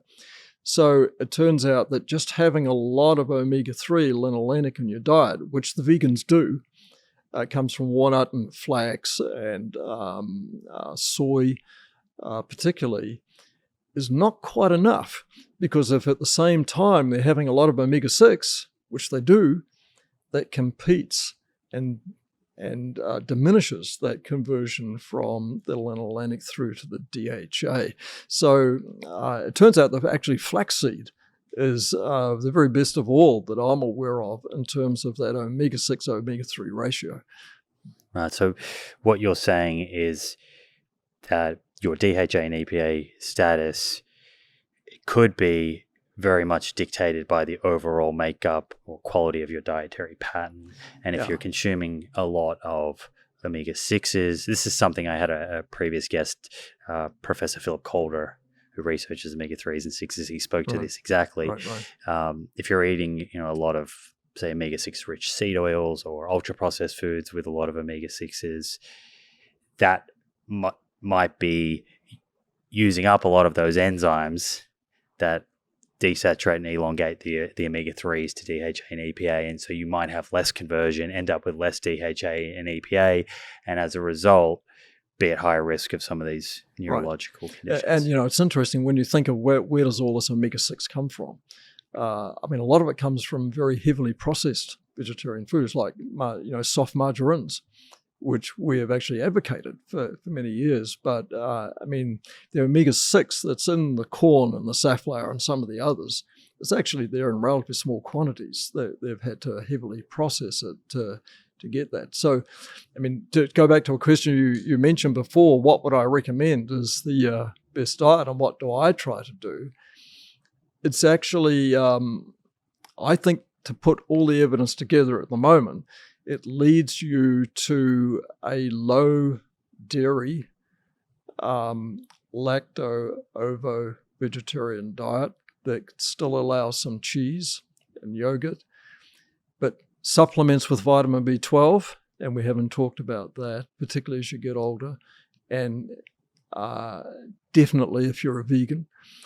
But also, I think potentially includes modest quantities of fish. And as you get older, maybe supplementation with a DHA, EPA. And being sure that you have a omega-6, omega-3 ratio, which is around 4. So it all gets a little complicated, but in terms of, just simply explaining it is a relatively low dairy, lacto-vegetarian diet with some fish, supplementing with B12 and maybe some flaxseed. Okay, I have a bunch of questions to dig a little deeper on this stuff. Has there been any inquiry into how vegans in this population do if they are supplementing with DHA and EPA? I'm not sure if there is a significant number or if that's data that you've collected. And also, we haven't covered this, but how long on average have the subjects in these studies adopted their particular diet? Right. No, well, I mean, this is relatively new data for us, and we do have data on supplementation for all of our 96,000 people with fish oils. So, potentially we can look at those who supplement and those who don't, even if they're vegans. We simply haven't done that yet. As far as how long people have adhered to this is, I think, one big advantage that the Adventist population gives us, and that is, and we've published this data, on average, the lacto-ovo vegetarians and the non-vegetarians have been that for 30 plus years, most of their life. The vegans, somewhat less, but on average in excess of 10 years, and the same for the pesco vegetarians.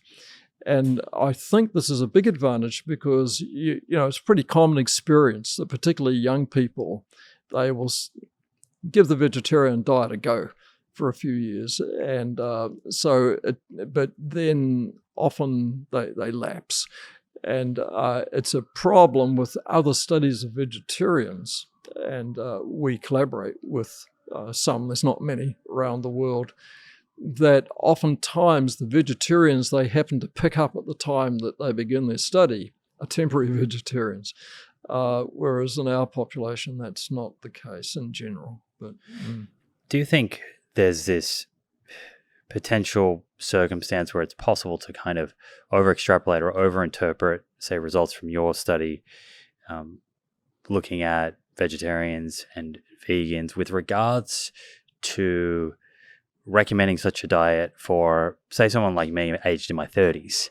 You know, if I eat a plant-exclusive diet for my life, that could look like, 40, 50 years of doing that, which we just don't have the data on that. So could it be that, say, risks of fracture or sarcopenia are not being borne out in the data because people have just not consumed the diet for long enough? I know that's probably a concern that people from different sort of diet tribes might flag. Well, I think our data gives a little bit of the light to that, because particularly the lacto-ovo, which is the most common form of vegetarian diet in the Adventist population, and also the non-vegetarian groups, the majority of those have been that way lifelong.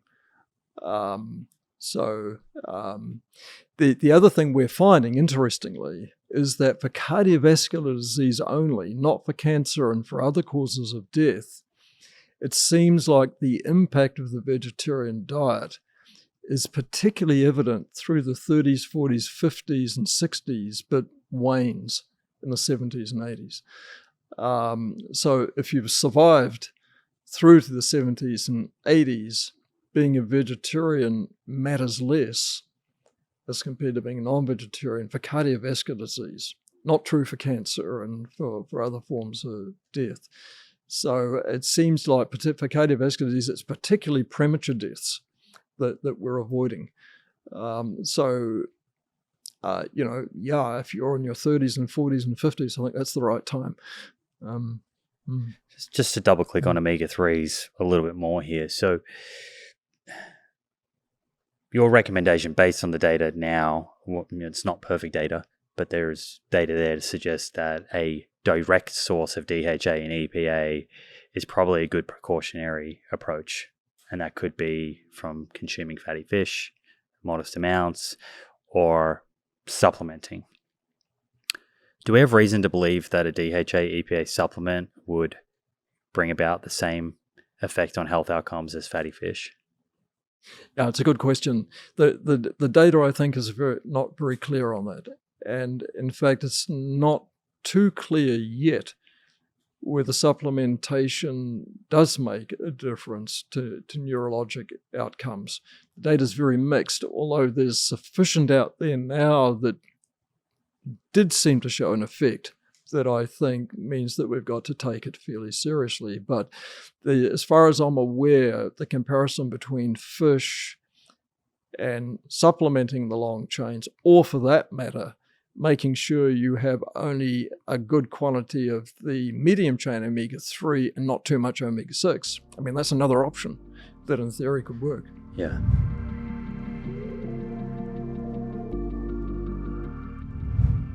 Just to sort of double click on this fatty acids 101 and what fatty acids are and the different types. You mentioned essential. What is it that makes a fat essential versus a fat that would be described as non-essential? Yeah. So strictly speaking, in nutritional terms, an essential nutrient is a nutrient that the human body can't make, but is important for function. And the most obvious essential nutrients are many of the vitamins and, all of the minerals. So, we can't make zinc, iron, copper, selenium, etc. So they're essential in our diet. We have to get them in food. And if we don't consume enough of them, we can develop poor physiology and ultimately a disease that's reflecting essential nutrient deficiency. So in fatty acids, in the fatty acid world, there are two classically essential fatty acids. So these are fatty acids which we cannot make ourselves. One of them is linoleic acid, which is an omega-6 fatty acid, and the other is alpha-linolenic acid, which is an omega-3 fatty acid.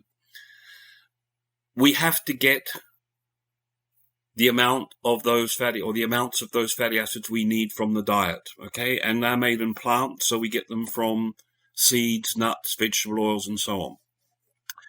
So they are the classically essential fatty acids. They were discovered around about 100 years ago in animal feeding experiments where rats were fed fat-free diets, and they developed particular symptoms. They didn't grow well, they had skin problems, they didn't reproduce well, and so on. And that effect was recovered by providing vegetable oils, and that's how the essential fatty acids were discovered. Now, in humans, the description of essential fatty acid deficiency has been, or the diagnosis has been very rare, although it has been seen in some particular clinical scenarios. And that's probably because most people, or all people, are consuming enough of the essential fatty acids, linoleic and alpha-linolenic, so that they don't develop deficiency symptoms. And in fact, some people argue, we consume way too much linoleic acid, so we're down the other end of the spectrum.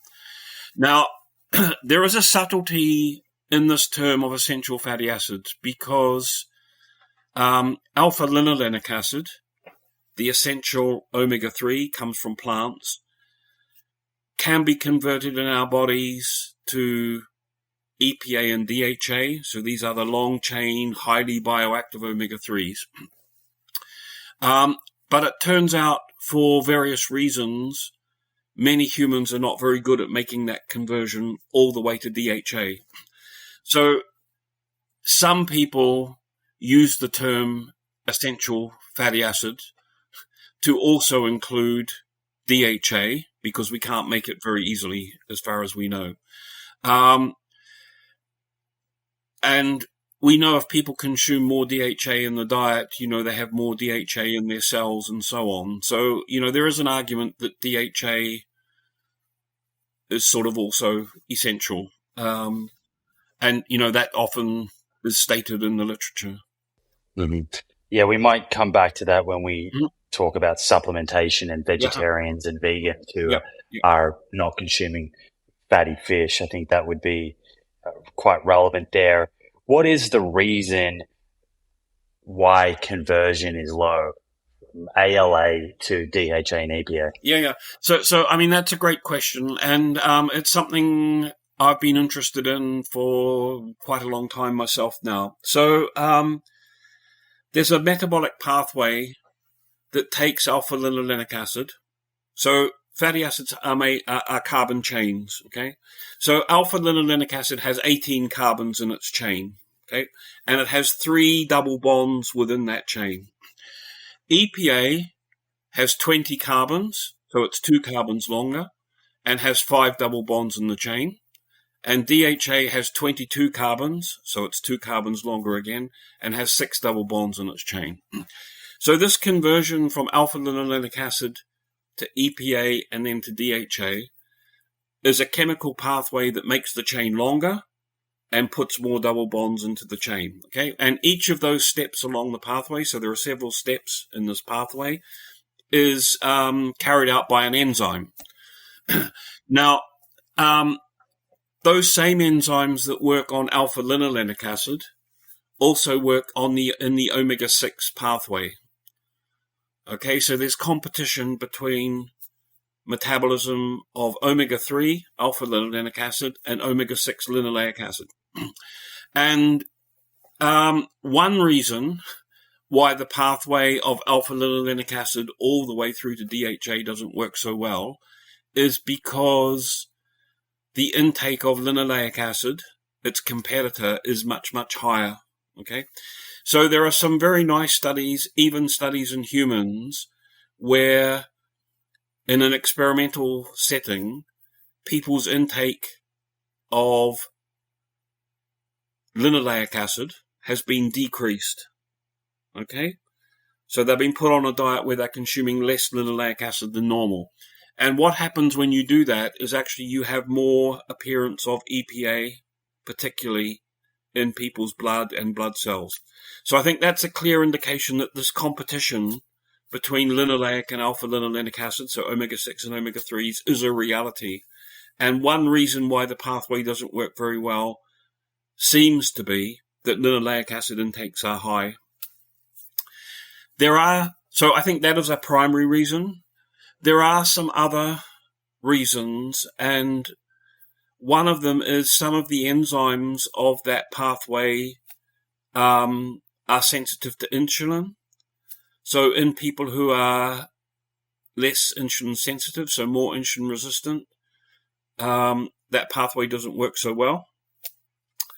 Also, some of those enzymes have micronutrients as cofactors. So I think micronutrient intake could also influence the pathway. What micronutrients would be important? So I think zinc and magnesium are important cofactors for some of the enzymes. That hasn't been investigated in humans, and I think it should be. So I think there are several factors. And then the other one, which I think is really interesting, Simon, is it seems that so in humans, all of the relevant comparisons haven't been made, okay? But one comparison that has been made is whether this conversion of alpha-linolenic acid all the way through to DHA is different between young women and young men. And by young, I mean university student age, because that's the age that the study was done in. And it turned out that young adult women are much, much better at making their own DHA than young adult men. And it turns out that sex hormones, so I mentioned insulin as a regulator of this pathway, but sex hormones, so estrogen and progesterone, are also regulators of the pathway. And physiologically, this makes sense because DHA is really important for brain and eye development and function. And it's really important that early in life, so before we're born and after we're born, that we get enough DHA. And therefore, it makes, I think, some sense that a woman of childbearing age would be able to make at least some of her own DHA so that the baby before it's born and then after it's born isn't at risk of not getting enough DHA. So I think there's a physiological reason for the sex hormone effects on that pathway. So you see there's physiological actions through hormones, there's nutritional actions through high omega-6 and maybe low micronutrient intakes that might be important. There's probably also some other things related to age, which are not really very well defined. So with that in mind, are you sort of in the camp that we need to be conscious about not consuming too much omega-6s to the point that it starts to compete with the enzymes that are required to desaturate and elongate linoleic acid and alpha linolenic acid, or is it about placing more emphasis on a direct source of DHA and EPA in the diet? Yeah, that's a great question, and I think it's both of those. So you ask, am I in a camp? So I think I probably have a foot in two camps, but I might have a bigger foot in one of those camps, I guess, if you look back. So I think we need. Well, I think it's more helpful if we consume preformed EPA and DHA. I think that's really important. I've got no doubt about that. But most people don't do that.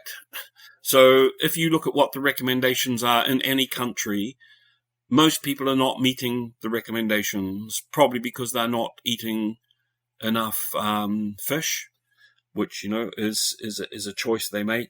So if you take not consuming preformed EPA and DHA and put that to one side, okay, that's important, but not everyone is doing that.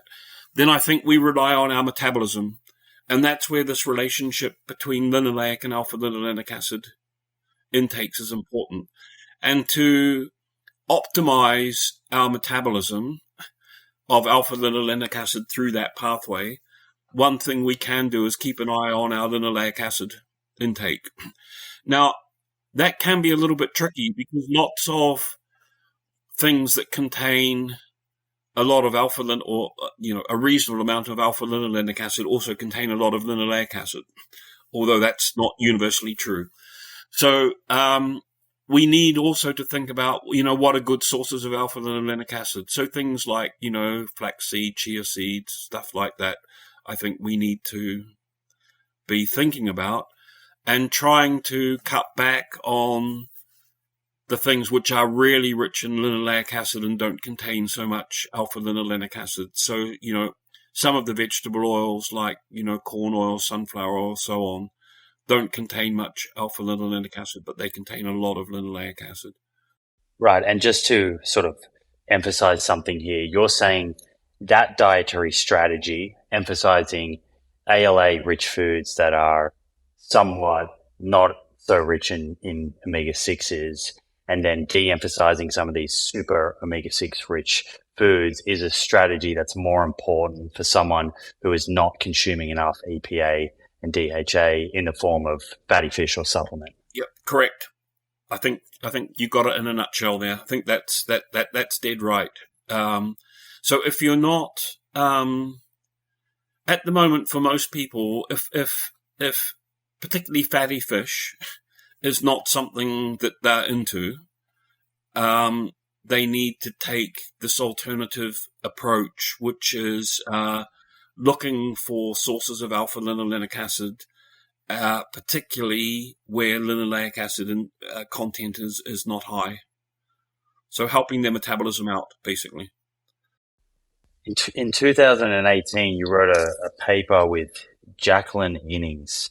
I think if I pronounced that correctly. Yeah. Omega-6 fatty acids and inflammation. Yes. I think that was the paper that actually first put you on my radar.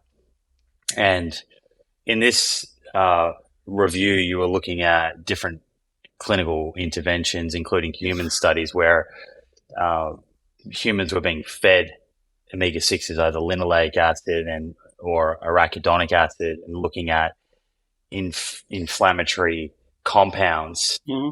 I was surprised in that study, given that arachidonic acid is a precursor to some of these, I guess, pro-inflammatory compounds. I was surprised that these feeding trials, when they fed humans, again, either linoleic acid or arachidonic acid, it didn't seem to significantly increase these inflammatory compounds. Did that surprise you? In a way, yes. But I think I'll deal with the linoleic and arachidonic acid separately from one another, maybe. So if you give, in a trial setting, if you give people increased amount of arachidonic acid, and that has usually been done through supplements,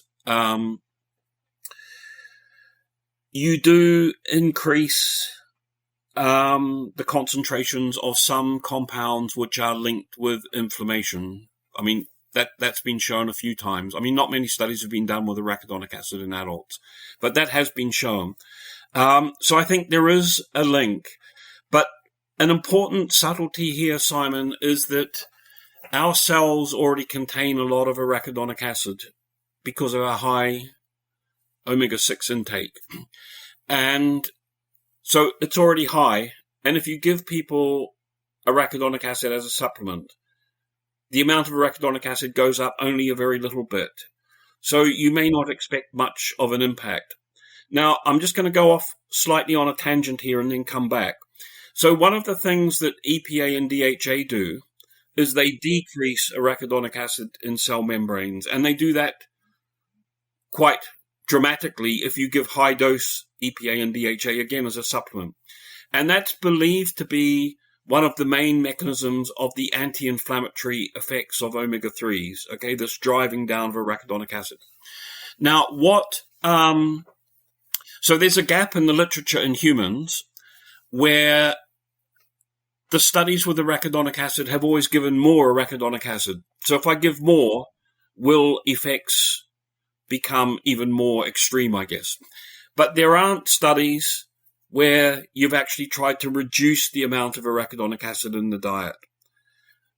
So going the other way, and you would have to do that through a dietary manipulation. And so that would be interesting. So does decreasing arachidonic acid have an effect rather than, is there an effect of giving people even more? So the hypothesis there, Phillip, being that there could be a critical threshold. Yes. So you could be going from nothing to some arachidonic acid, which is currently baseline, and you've already crossed that threshold where you've cranked up inflammatory biomarkers. Yep, you've got it in one. And so you're already, if you like, the system is already saturated. And the one effective way we know to counter that is to drive arachidonic acid in cell membranes down with EPA and DHA. But my point is, no one has done the experiment to try to drive arachidonic acid down by decreasing arachidonic acid intake, except for one study that I'm aware of, which was done in people with arthritis by a German researcher named Olaf Adam. I think published probably maybe in the late 1990s. I can't remember exactly when. So one of the main sources of arachidonic acid is meat. So what he did was he actually did an omega-3 study, and he gave people with arthritis omega-3s against a normal dietary background and a dietary background where they decreased their meat intake.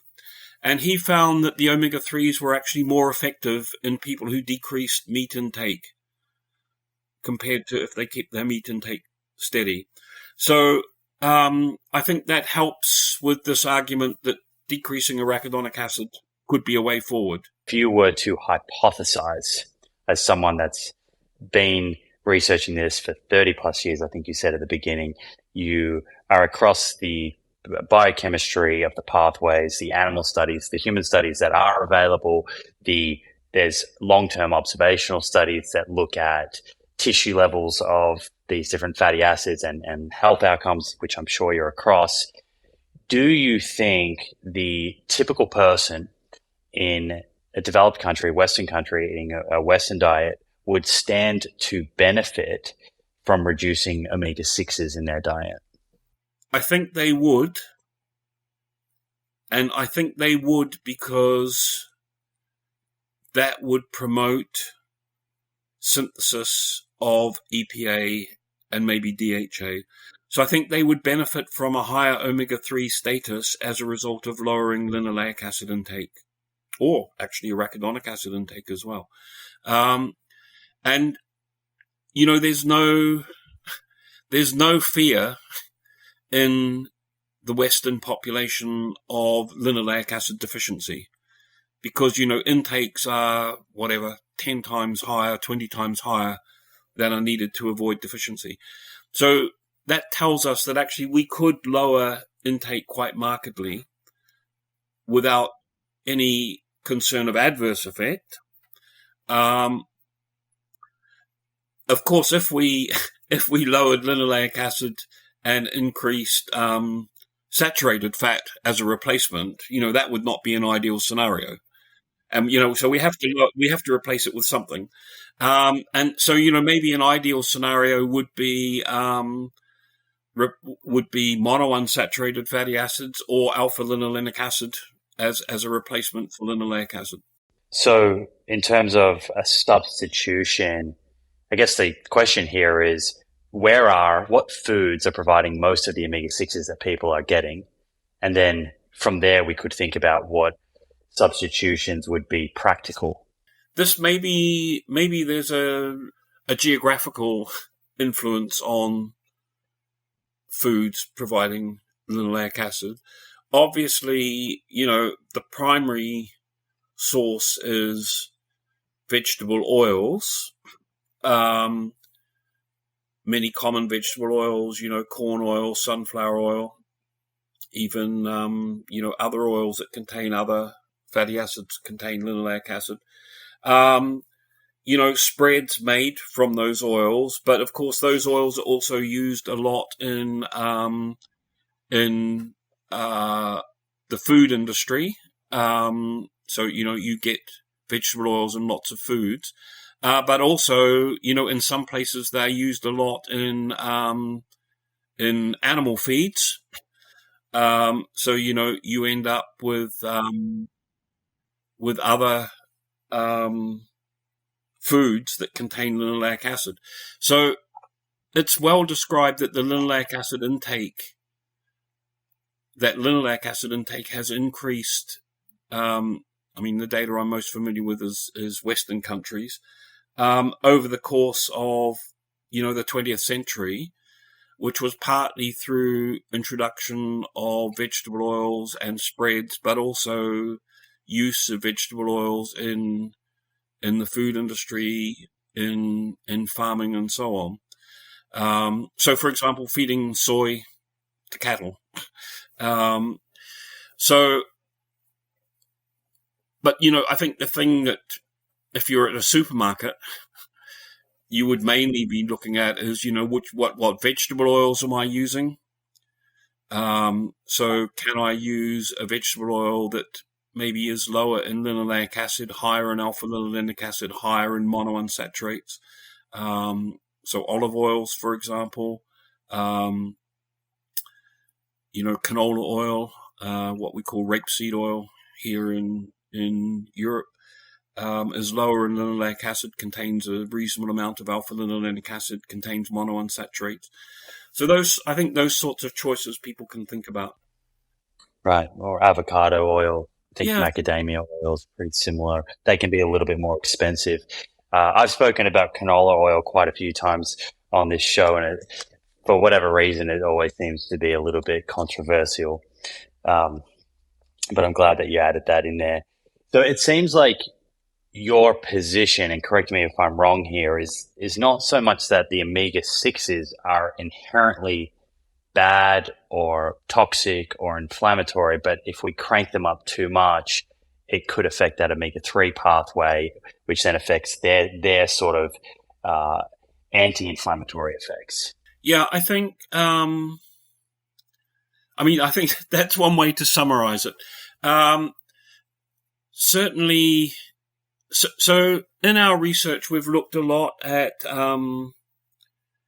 relationships between arachidonic acid content of cells and the inflammatory response of those cells. And there is a relationship. In other words, the higher the arachidonic acid content, the higher, let's call it, the inflammatory potential of the cells. And therefore, I think ways of controlling arachidonic acid content are really important. And, to me, the primary way of doing that is to increase intake of EPA and DHA. That is the most effective impact. And maybe that works better than lowering linoleic acid because of this threshold effect that we already talked about, that you really have to lower linoleic acid a lot if you're going to decrease arachidonic acid. And I'm not sure anyone has ever shown that lowering linoleic acid will decrease arachidonic acid in, anything other than a really controlled cell culture setting. Whereas omega-3s, you can take modest dose omega-3s and you decrease arachidonic acid levels. So increasing EPA and DHA will help decrease arachidonic levels. Do you think it would be a good idea to, for example, reduce certain animal foods in exchange for beans, or is that just something that you just can't see people doing from an adherence point of view? Would it be effective? Well, some people are doing that because, people are moving away from, are making a choice to move away from animal-based foods towards more plant-based foods. So people are doing that and, apparently in increasing numbers and so on. What I don't know is what the impact of that is on their arachidonic acid levels. That would be really interesting to look at, Simon, for sure. I do think that arachidonic acid intake has a relationship with arachidonic acid levels in cells, and therefore strategies that decrease arachidonic acid intake should decrease the amount in cells, although I would need to look for evidence of that. And that could be, that could be part of the health promoting effects of a more plant-based diet. Less inflammation, less tendency to thrombosis, stuff like that. You mentioned earlier when we were talking about reducing omega-6 fats, linoleic acid, that it might not be a great idea if the substitution was something rich in saturated fats. And I presume that's your view because of the data that exists with regards to cardiovascular disease, and that such a substitution would increase someone's risk of cardiovascular events. But there is that idea out there that I mentioned at the start of this conversation, that some people hold the view that a diet that's rich in linoleic acid will result in an increased number or amount of polyunsaturated fats in the cell membranes, but also in lipoproteins, low density lipoproteins specifically.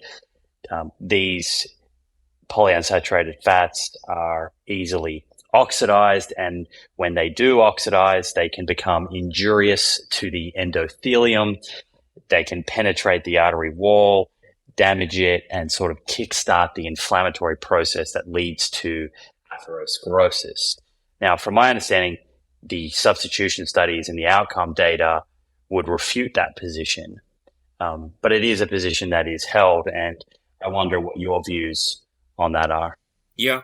So, I think it's an interesting argument, the one about saturates versus linoleic. I believe the data that show if you replace saturates or some saturates with linoleic acid, you lower LDL cholesterol concentration. It is true that you enrich LDL that you can enrich LDL in linoleic acid, and that at least in a test tube, it becomes more prone to oxidation when that happens. I'm not sure that happens actually in the human body. So it's more prone to oxidation, but I'm not sure that happens actually in vivo. I think another element of this is that whenever you have polyunsaturated fatty acids around, typically you also have more antioxidants around. So, for example, vegetable oils are richer in some antioxidants than animal fats, for example. And, that's part of the protective mechanism. So again, I think the emphasis here has been on increasing things and what are the possible harmful effects of increasing. And I think an important question now, as I've already said, is actually what is the effect of decreasing some of these things and getting balances right. And, you could argue that in all of these changes, there's like a risk and a benefit, and you've got to weigh them up. So if you believe the literature, if you substitute linoleic acid for saturates, you would increase LDL cholesterol by having more saturates. So you've got more there, but it's a little bit less prone to oxidation. So, which of those things is more important? And I guess trials would say having less LDL cholesterol is an important effect to achieve to promote cardiovascular health. Particularly in the context, it would seem, of a diet that's really rich in antioxidants. I think the benefits, you might see a bigger overall benefit across the whole health space if you had an adequate intake of antioxidants. Yes, I think that would be an extension of the statement I just made. Yeah. Yeah, so having more polyunsaturates when you have an antioxidant poor diet, I think that's not as good as if you've got an antioxidant adequate diet. So aside from inflammation, which we've spoken about, and cholesterol, Are there any other cardiometabolic risk factors that polyunsaturated fats affect? One of them, which I mentioned in passing, was blood clotting, so thrombosis. And again, blood clotting is a double-edged sword. So, a blood clot can kill you, but also you can bleed to death because your blood hasn't clotted. So again, there's a window of physiological relevance for blood clotting, just as there is for inflammation. And one of the effects of arachidonic acid is a prothrombotic action. So, increasing blood clotting. And one of the effects of omega-3s is to counter that. So they have an antithrombotic action. And actually, when omega-3s were first shown to reduce coronary heart disease mortality, going way back to the early 1980s, the main mechanism of action was believed to be this antithrombotic action. So again, I think getting the balance between those different polyunsaturated fatty acids keeps us in the right window. So I think that's one. And the other thing for omega-3s is, they affect heart physiology. They affect heart rhythm. They affect heart rate variability. Both of them in ways that are considered to be, promoting cardiac health. Vascular function, which I think you mentioned the endothelium in passing, Simon. So, vascular function, so the way blood vessel walls are behaving, is impacted by these fatty acids, maybe in part due to things to do with inflammation, but maybe other things as well. So I think there's a whole raft of activities. And then, we've got to think maybe about individual tissues. So what are these fatty acids doing in adipose tissue, for example? What are they doing in the liver? So it's about, if you think about the liver, and again, omega-3s, it's sort of promoting metabolic homeostasis, if you like. So promoting fatty acid oxidation, decreasing triglyceride synthesis. So that's one way that they might decrease liver fat deposition. It's one way that they decrease blood triglyceride concentrations, which is a really important effect of omega-3s. So I think they have effects across the board. So omega-3s, have effects across the board promoting, cardiometabolic health. And coming back to everything we've said before, one of the things that limits their action, limits their synthesis, is having too much omega-6s. So we can promote these effects, I think, also through a strategy that would decrease omega-6s, maybe at the same time as increasing omega-3 intake. You mentioned the liver there, and that gets me thinking about insulin resistance. And I've seen a little bit of data out there looking at dietary substitution. So what happens to insulin resistance if you swap calories from saturates for polyunsaturated fats? Is that something that you've researched or read from other groups? I'm not an expert on that, but obviously I've seen papers. So epidemiological studies, usually in big populations where researchers have looked at either intake of fatty acids or blood status of fatty acids and risk of developing insulin resistance. Those studies suggest that both linoleic acid and EPA and DHA decrease risk of insulin resistance developing. So that seems to be, maybe it's a polyunsaturated fatty acid effect versus something else, which would normally be saturates. So I think the epidemiology says that those polyunsaturated fatty acids, both omega-6 and omega-3s, decrease risk of insulin resistance developing. What about blood pressure? I know you mentioned endothelium function, but is there an effect of polyunsaturated fats on blood pressure? So if someone has high blood pressure, could it be that increasing polyunsaturated fats could help lower their blood pressure? Yeah, that's a good question, and I'm sorry if I forgot about that. So there have been a lot of studies. So I know I talk a lot about EPA and DHA. Simon, and that's because there have been hundreds, probably thousands of human trials of EPA and DHA, because they're easy to do, because you can give people supplements.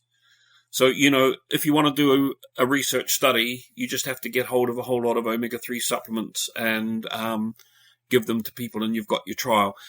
It's hard to do that with most other fatty acids. Now, the point there, of course, is you're adding these on top of people's diets. So it's not a dietary change, it's the use of supplements. But that's just an aside. But what this means is people have researched multiple cardiovascular or cardiometabolic risk factors, blood lipids. So I mentioned triglycerides and triglyceride lowering. We've talked about LDL. We've talked about inflammation, heart rate variability, but there are a lot of studies on blood pressure. So EPA and DHA do have a blood pressure lowering effect. It's very small. So I think usually it's about 2 or 3 millimeters of mercury seems to be what comes out in individual trials and in meta-analyses. So it's nothing like you would get with an antihypertensive drug, for example. But it's a small blood pressure lowering effect. And you could argue that someone who uses omega-3 supplements or eats a good amount of oily fish right across their adult life course gets multiple small benefits, and together these lower their risk of developing cardiometabolic disease. So actually they might get a very small blood pressure lowering effect right across adulthood. And they might start as having normal blood pressure, and this makes it less likely that they would get into the hypertensive state. It's a modest effect. They would have lower triglycerides. They would have higher HDL. They would have lower inflammation and all the things we've talked about. And some of these would be small effects, but, these are multiple small effects that put people on a better trajectory. And again, if you look at epidemiology, it's quite clear that there is a relationship between higher EPA and DHA intake or higher blood levels of EPA and DHA and long-term risk of particularly coronary heart disease, but cardiometabolic disease in general. And I think the explanation for that is these multiple modest effects, which together sum to quite a big effect on the risk. Yeah, that's a good reminder. So there's cumulative effects here and benefits from shifting different risk factors in the right direction: blood pressure, inflammation, cholesterol, perhaps insulin resistance, etc. And to your point about doing this early in life, I'm assuming what you're getting at there is the importance of lifetime exposure. Yeah. So I think that's really important. And what's clear from the literature is, so association studies, of course, have their issue, and there's always, can they really demonstrate a cause and effect relationship? Which, they can't. They can demonstrate an association, and people can make that association more robust through controlling for multiple other factors that might be involved. Statistically controlling, I mean. But the epidemiology of omega-3 intake is really strong. And it's actually stronger than the effect seen if you aggregate randomized controlled trials for most outcomes. And the reason there, I think, is you have even a modest but very long period exposure. Whereas when people do trials, they might do a trial for 8 weeks or 12 weeks. And it's really hard. I mean, you can get triglyceride lowering in 12 weeks. That's not an issue. You can get if you give a sufficient dose, you can get an effect on inflammatory markers and some of the other things we've talked about. But, even a high dose for 8 or 12 weeks is very different from a modest dose for 20 years. So I think the overall exposure we have to keep into account. And my own view is, we should have long-term exposure to EPA and DHA if we're really going to get the benefit from that. It's a similar story if you look at cholesterol and cardiovascular disease. If you look at the Mendelian randomization studies that look at people who win the genetic lottery, and they have this super low cholesterol level from birth, so they have this huge lifetime exposure, their risk reduction is far greater than someone enrolled in a pharmaceutical trial at age 60 who was in the trial for 5 years. Yeah. So I think this is a difference between regular maintenance on your car and waiting for your car to break down and then trying to get it fixed. And, you take it into the mechanic and he says, look, this is just, this is a pile of junk. I'm not going to touch it. So I think this regular maintenance, by which I mean, we're talking about fatty acids and I'm focusing a lot on EPA and DHA. They are part of a healthy diet, I think. So I think, regular long-term exposure to a more healthy diet and a more healthy lifestyle is much better than waiting for the damage to happen and trying to fix it, for sure. I'm not saying you shouldn't try to fix it, but you shouldn't wait for your body to break down to do something about it. Act as early as possible. So if we bring this back to the listener and we pretend that we're at dinner with whoever is hearing this right now, and I'm hearing everything that you just said then, and I'm sort of left thinking, well, I just want to know, should I eat more fish? Should I supplement? And if I'm going to supplement, how much should I take? And at least my brain here initially really zooms in on omega-3 status, which you said a few times there. And first point of call, if someone has access to it, going out and measuring omega-3 status, and then using that as a way of at least understanding their baseline level, and then thinking about, we've spoken about a number of things. You said you think increasing EPA and DHA is probably the smartest move.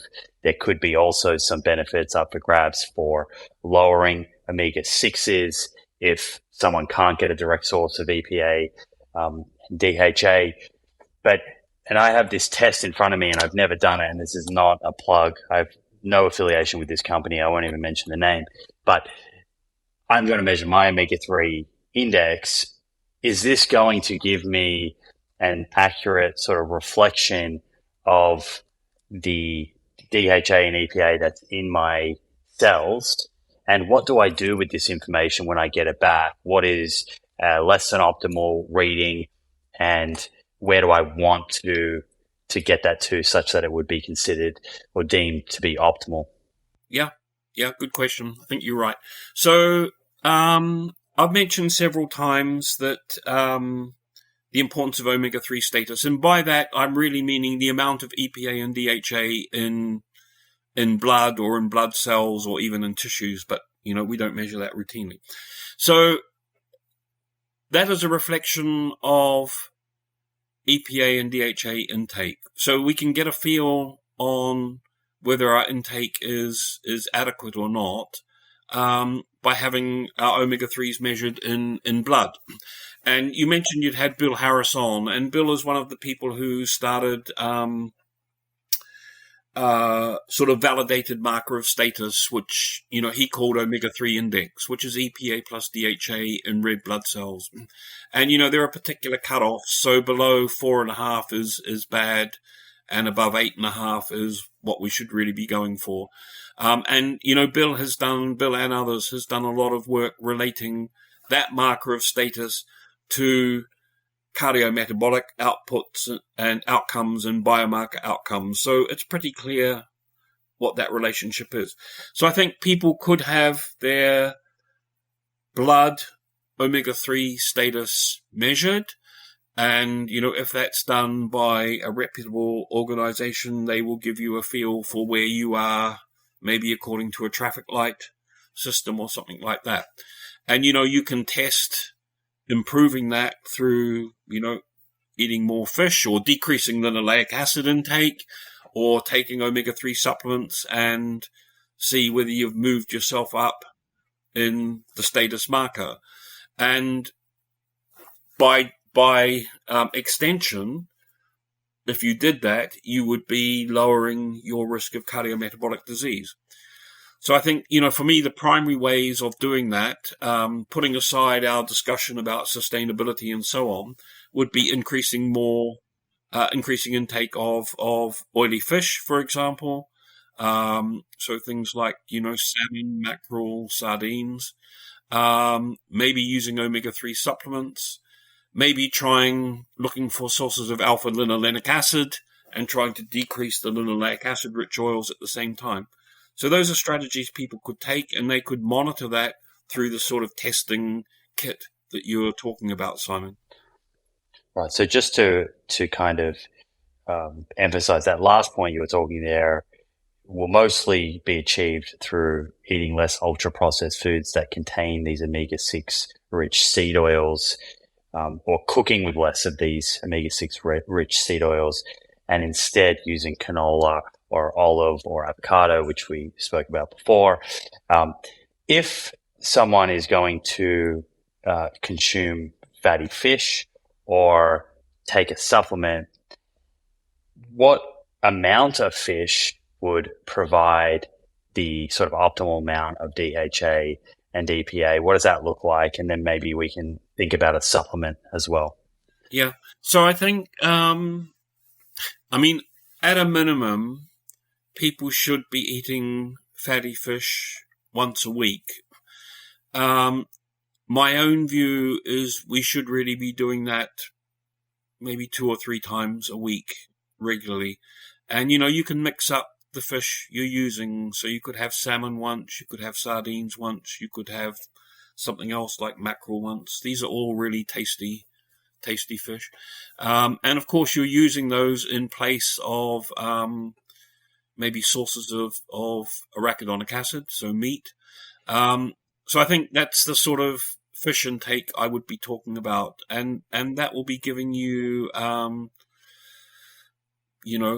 close to probably a gram of EPA and DHA a day. We haven't really spoken specifically about a dose yet, but so you can achieve that through diet for sure. So 1 gram of EPA and DHA a day, and that's the fish route for those that are eating seafood. Ansel Keys would be smiling right now because it sounds like you're describing the Mediterranean diet a little bit here.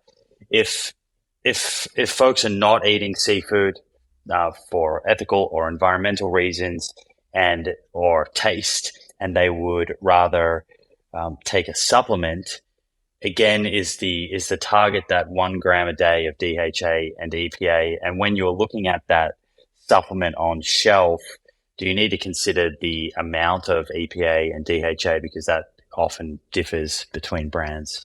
Yeah. So I've come to 1 gram a day, and that is, that's my, if you like, my unofficial recommendation. But that's the sort of number that, I would normally be thinking of. It's higher than, most recommendations that are out there from governmental bodies, but I think, they're a bit modest. So if that's the sort of intake I'm recommending from fish, then obviously I need to be recommending that from a supplement if that's what people are choosing to do.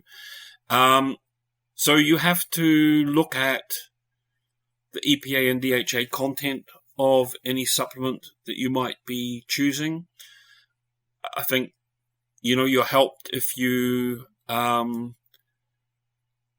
look for a concentrate.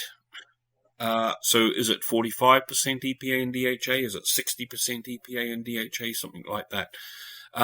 Because most standard fish oils, particularly, cheaper, less expensive ones you might see, maybe they only contain 30% EPA and DHA. So 70% of what's in the capsule is not omega-3s, and you're not interested in that. So I would look for concentrates. and make sure, you might have to take a couple of supplements a day to get up to my level of 1 gram. But I would really focus on EPA and DHA content of a supplement if that's the route people are going down. So we're in the supplement store and we're looking for an EPA DHA supplement. I think if I recall correctly, in my conversation with Bill, we spoke about different forms of these fatty acids. So there's the triglyceride phospholipid form, which is how these would come in food, in fatty fish. And then there's an ethyl ester form. Do you have a view on what form would be better absorbed or more effective, or what someone should look out for on the bottle? Yeah. So, as far as I'm aware, most supplements will be either the triglyceride or phospholipid form. It is possible that there are supplements of ethyl esters. Now, all of these forms have to be digested, okay, to make the fatty acids available to us. And it's really important, and I don't know if Bill mentioned this, but it's really important that people take their supplements at the same time as they have a meal, because when you eat a meal, you induce all the digestive actions. And there's pretty good evidence that if people take supplements, and that includes ethyl esters and triglycerides, without a meal, you limit the availability. So whatever supplement people are using, they should take it either with or around the time of a meal. There is some evidence that ethyl esters are less well absorbed than triglycerides and phospholipids. Some people say the phospholipids are the best absorbed. I think in healthy people, taking supplements with a meal, it's not going to make a lot of difference, the chemical form. Another question that I think people may have here is how to store DHA and EPA supplements. There's a lot of talk about these polyunsaturated fats being unstable and not exposing them to heat. Should these be stored, in your view, in the cupboard in ambient sort of temperatures or in the fridge?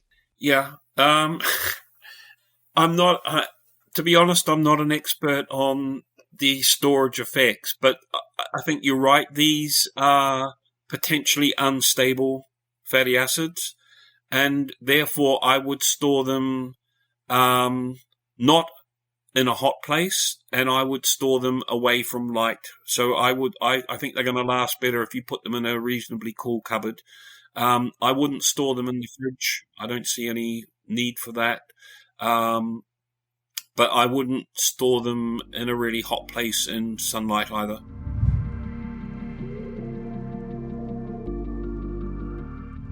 What do we understand with regards to omega-3s and their importance during pregnancy? I'd love to kind of go through what we know and how that's been established.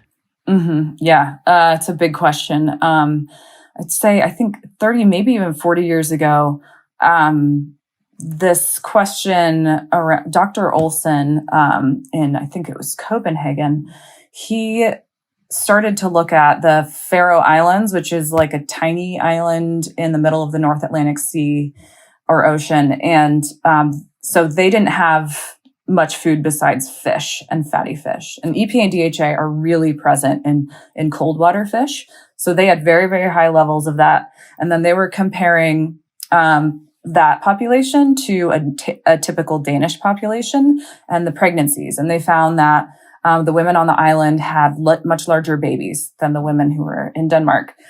And those women, they started to do, and that just kind of started the process. So they started to do research. They found that their gestation was elongated. So they were having longer pregnancies on average than the Danish women were. And that would make sense. A bigger baby, the longer the baby has to grow in the womb, the bigger it should be. And so then they started to ask about fish intake, and they saw that women who ate 3 or more times of servings of fish a week had longer gestations than women who ate less than 1 serving or 0 servings a week. And so they keep like going down this path, and this group I don't know how to say it's Sigford Olsen.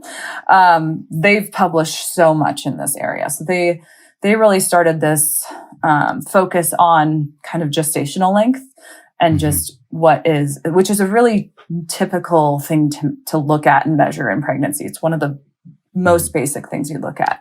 And then there was also a turn where DHA specifically is very rich in the brain and in eyes. It's much, much richer than the rest of our body.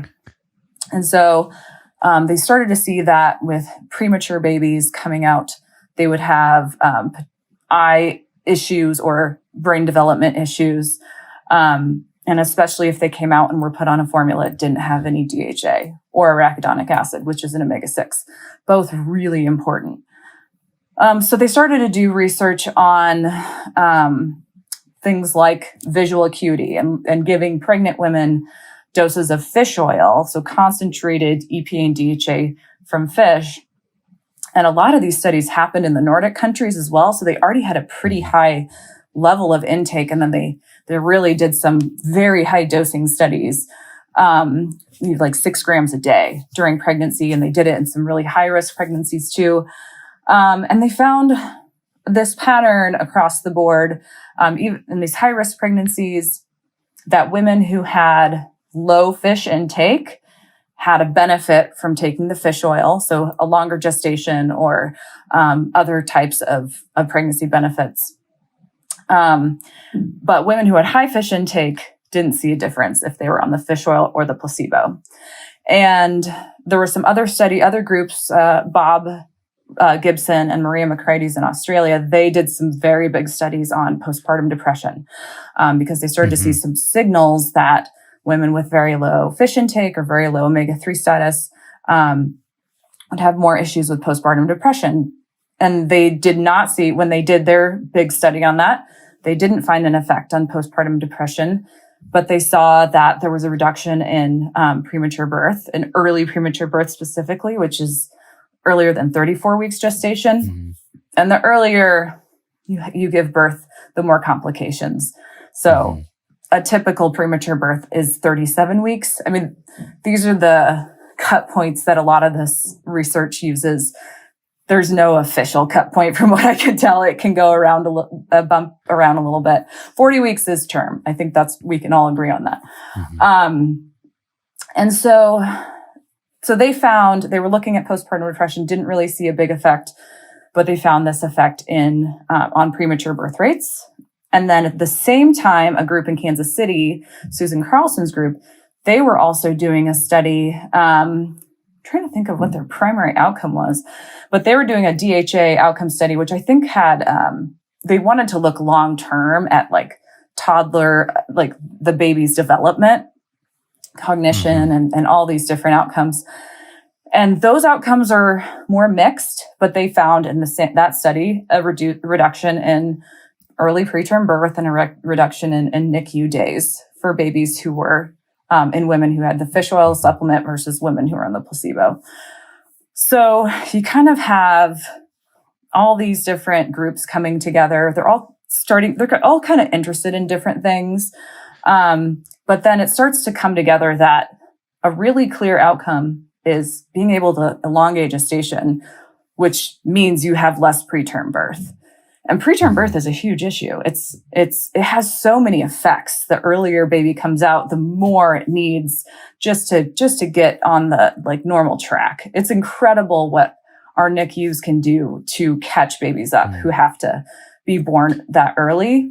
But it's a huge effort. It's a huge amount of money and it's a huge amount of stress. So being able to not have preterm birth is desirable. So all of these started to come together. And in 2019, I think, the group in Australia, the McCrides group, they published a Cochrane report, which is a really high-level meta-analysis that has a lot of rules to make sure you're not being biased. And they found really strong effects on omega-3 arms or fish intake arms, reducing risk for preterm birth, especially early preterm birth. And then that kind of, for me, that was the paper that was like, okay, we need to make a DHA target for pregnancy.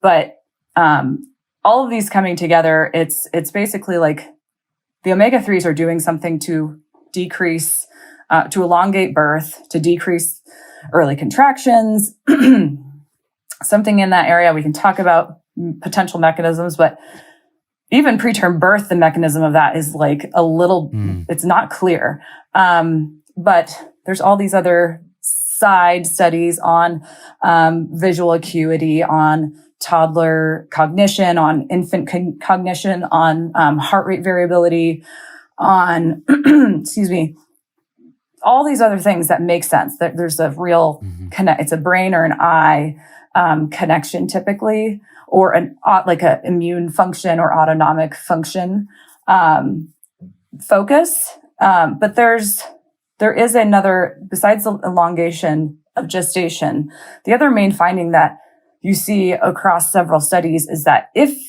they look at baseline either blood levels of omega-3s or fish intake, there seems to be this pattern of if women are very low in fish intake or blood levels of DHA or omega-3s, then the intervention helps. But if they aren't low, they come in with good levels, they come in eating fish, then the intervention doesn't actually, it's not different than the placebo. And to me, that's that blood level thing. And so that's kind of, there's so much more than that, but I'm trying, it's a huge field. It's just huge. With regards to sort of optimal intake during pregnancy, you've kind of highlighted this couple of pieces of fatty fish a week, or 200 to 300 milligrams if we're talking about gestational period. I'm curious, so fish obviously contains both DHA and EPA.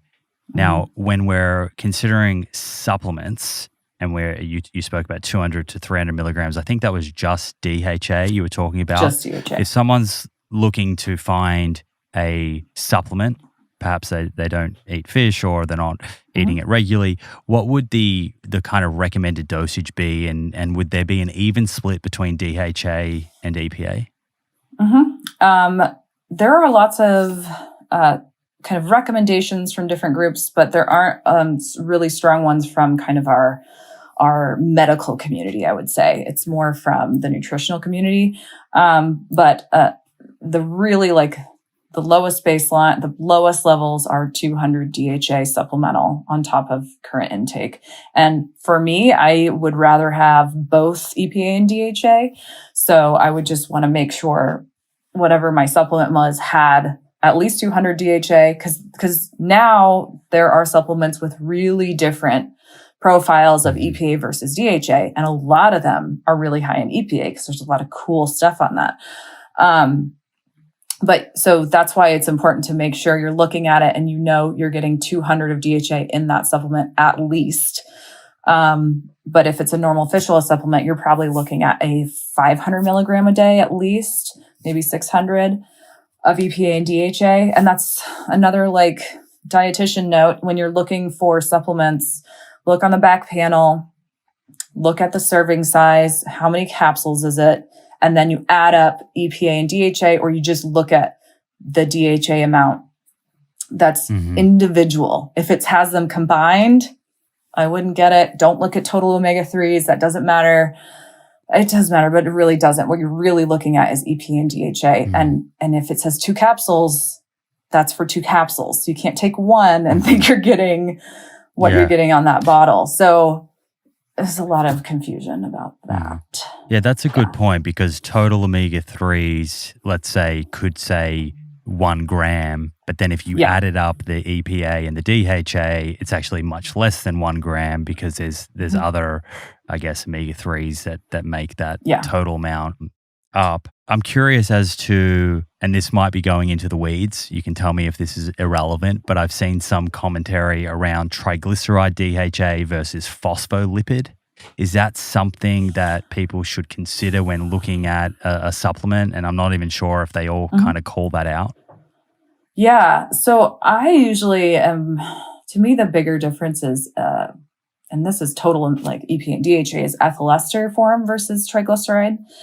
But the triglyceride and phospholipid DHA, I've seen in more of the like brain aging Alzheimer's research and ApoE.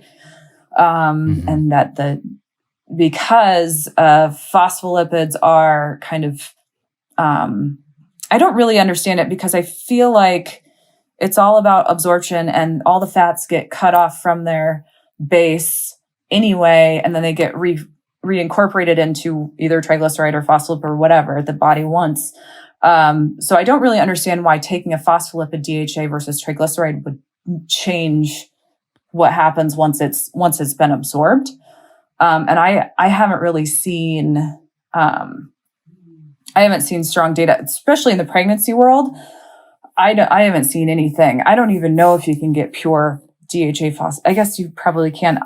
I don't, most of the pure DHA stuff is algal, which is triglyceride based. And that's what most of the research has been done on, but I could be missing something. In the general omega-3 space, the real difference usually is the ethyl ester forms are usually EPA and DHA. And those were the first high concentrate omega-3 supplements. They were the first pharmaceutical grade omega-3 supplements because that was the first time they were actually able to break the omega-3s off of the triglycerides and just put an ester group, I believe, no, alcohol group on it. So it's a much smaller package than having a triglyceride, which has a natural fish oil, only the middle, there's 3 fatty acids on a triglyceride and only one of them is an omega-3.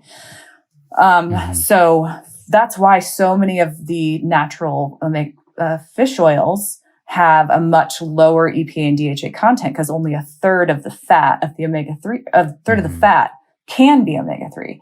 But then now we have a triglyceride form where they're able to put 2 or 3 omega-3s onto a triglyceride backbone. And there seems to be a big difference between absorption. And that's the key, is like getting it into your body. So the ethyl ester, if you're not taking it with food, it can be very, very poorly absorbed in some people.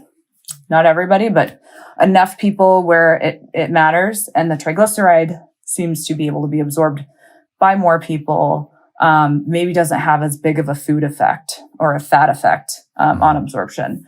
But the difference between phospholipids seem to be absorbed at least as well as triglycerides. So I kind of lump those together. But as far as like the mechanisms inside the body and the different form in the pill, I just don't really understand that next step of like, if it's not an absorption issue, I don't get it. You know, but maybe you can teach me. Would it be safe to say that most of the available omega-3 supplements on shelf over the counter are the triglyceride or phospholipid form? I think in Australia they are, but not in the US. Okay. The US, right, I assume so you really it's ethyl ester. So you really need to look at the label then to kind of understand whether you need to take it with food or not, or do you just, whatever you're taking, have it with food? That's your safest bet. This is the really fun part. There's no label requirements for the form of ethyl ester or triglyceride. If you're taking, usually the triglyceride forms in the US will be advertised as a triglyceride form. It's like a front of package. It's not anything official. It's just like this, it's marketing. And that's useful. If it doesn't say that and it's a high concentrate, I assume it's an ethyl ester. Most ethyl ester products do not say it's an ethyl ester, as far as I know.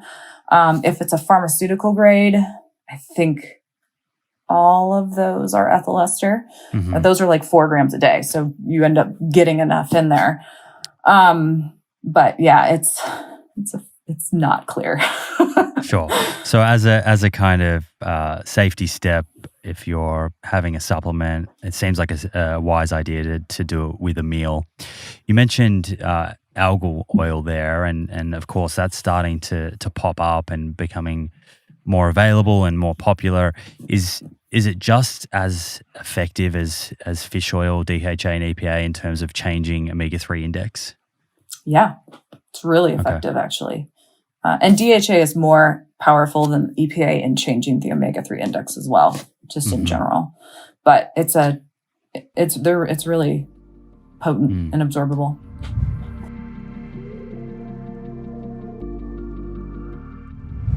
How can we, in our modern world, optimize our omega-3 levels? The obvious answer might seem to be eat more fish. But here's where we encounter a significant challenge.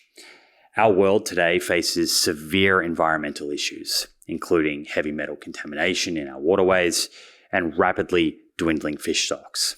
Advocating for increased fish consumption on a global scale could lead to negative health consequences from heavy metal exposure and fairly catastrophic environmental consequences affecting today's coastal communities that rely on fish as protein and future generations of humans across the world. I'll explore these environmental health concerns in depth in a future video with an expert.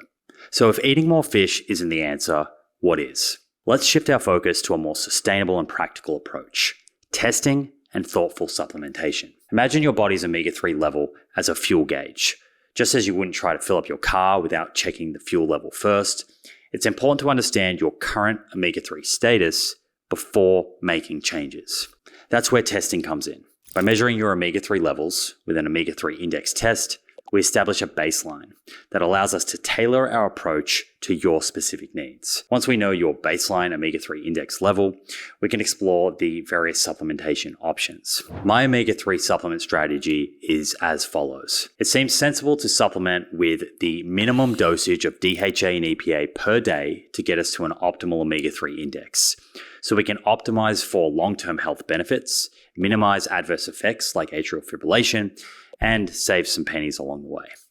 For most people, that's going to be in the ballpark of 1 to 1.5 grams of active DHA and EPA per day.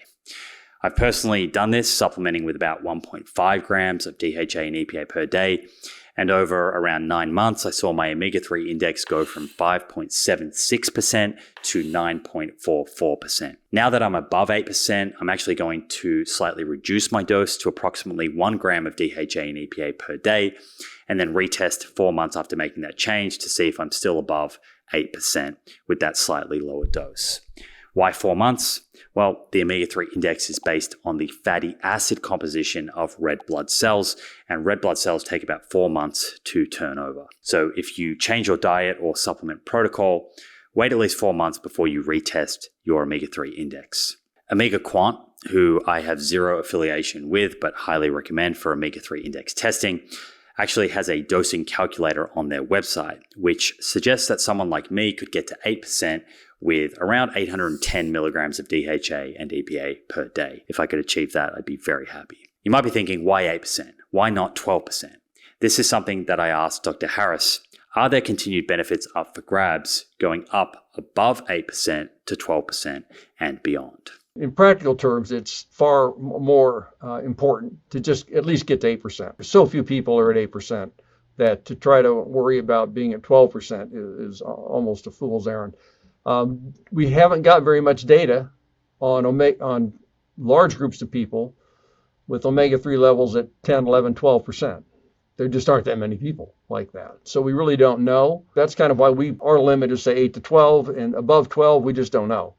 We're not going to make any promises. There is some evidence, though, from Japan that people that were at 11% omega-3 index compared to those at 8%, they had a lower risk of, I think, myocardial infarction.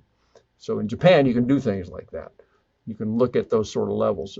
So that was some evidence, and there was a paper recently, or not recently, but a few years ago, that pointed that there might be even additional benefits above 8% for cardiovascular. But I think that's still yet to be really studied well. When choosing off-the-shelf supplements, I recommend opting for brands that have gone through third-party testing for purity, oxidation, and contamination. I've managed to get this information from third-party testing that I've paid to access from organizations like consumerlab.com or directly from the brands themselves, providing they were happy to make their third-party testing reports available.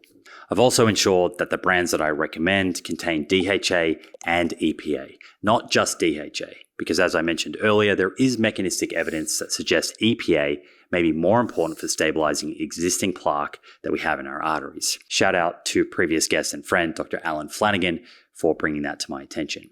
Please note, I said the target range for most people should be 1 to 1.5 grams of active DHA and EPA per day. When you read omega-3 supplement labels, be careful not to look at the total oil per serve, but rather the total amount of DHA and EPA. It's the latter that should add to 1 to 1.5 grams per day.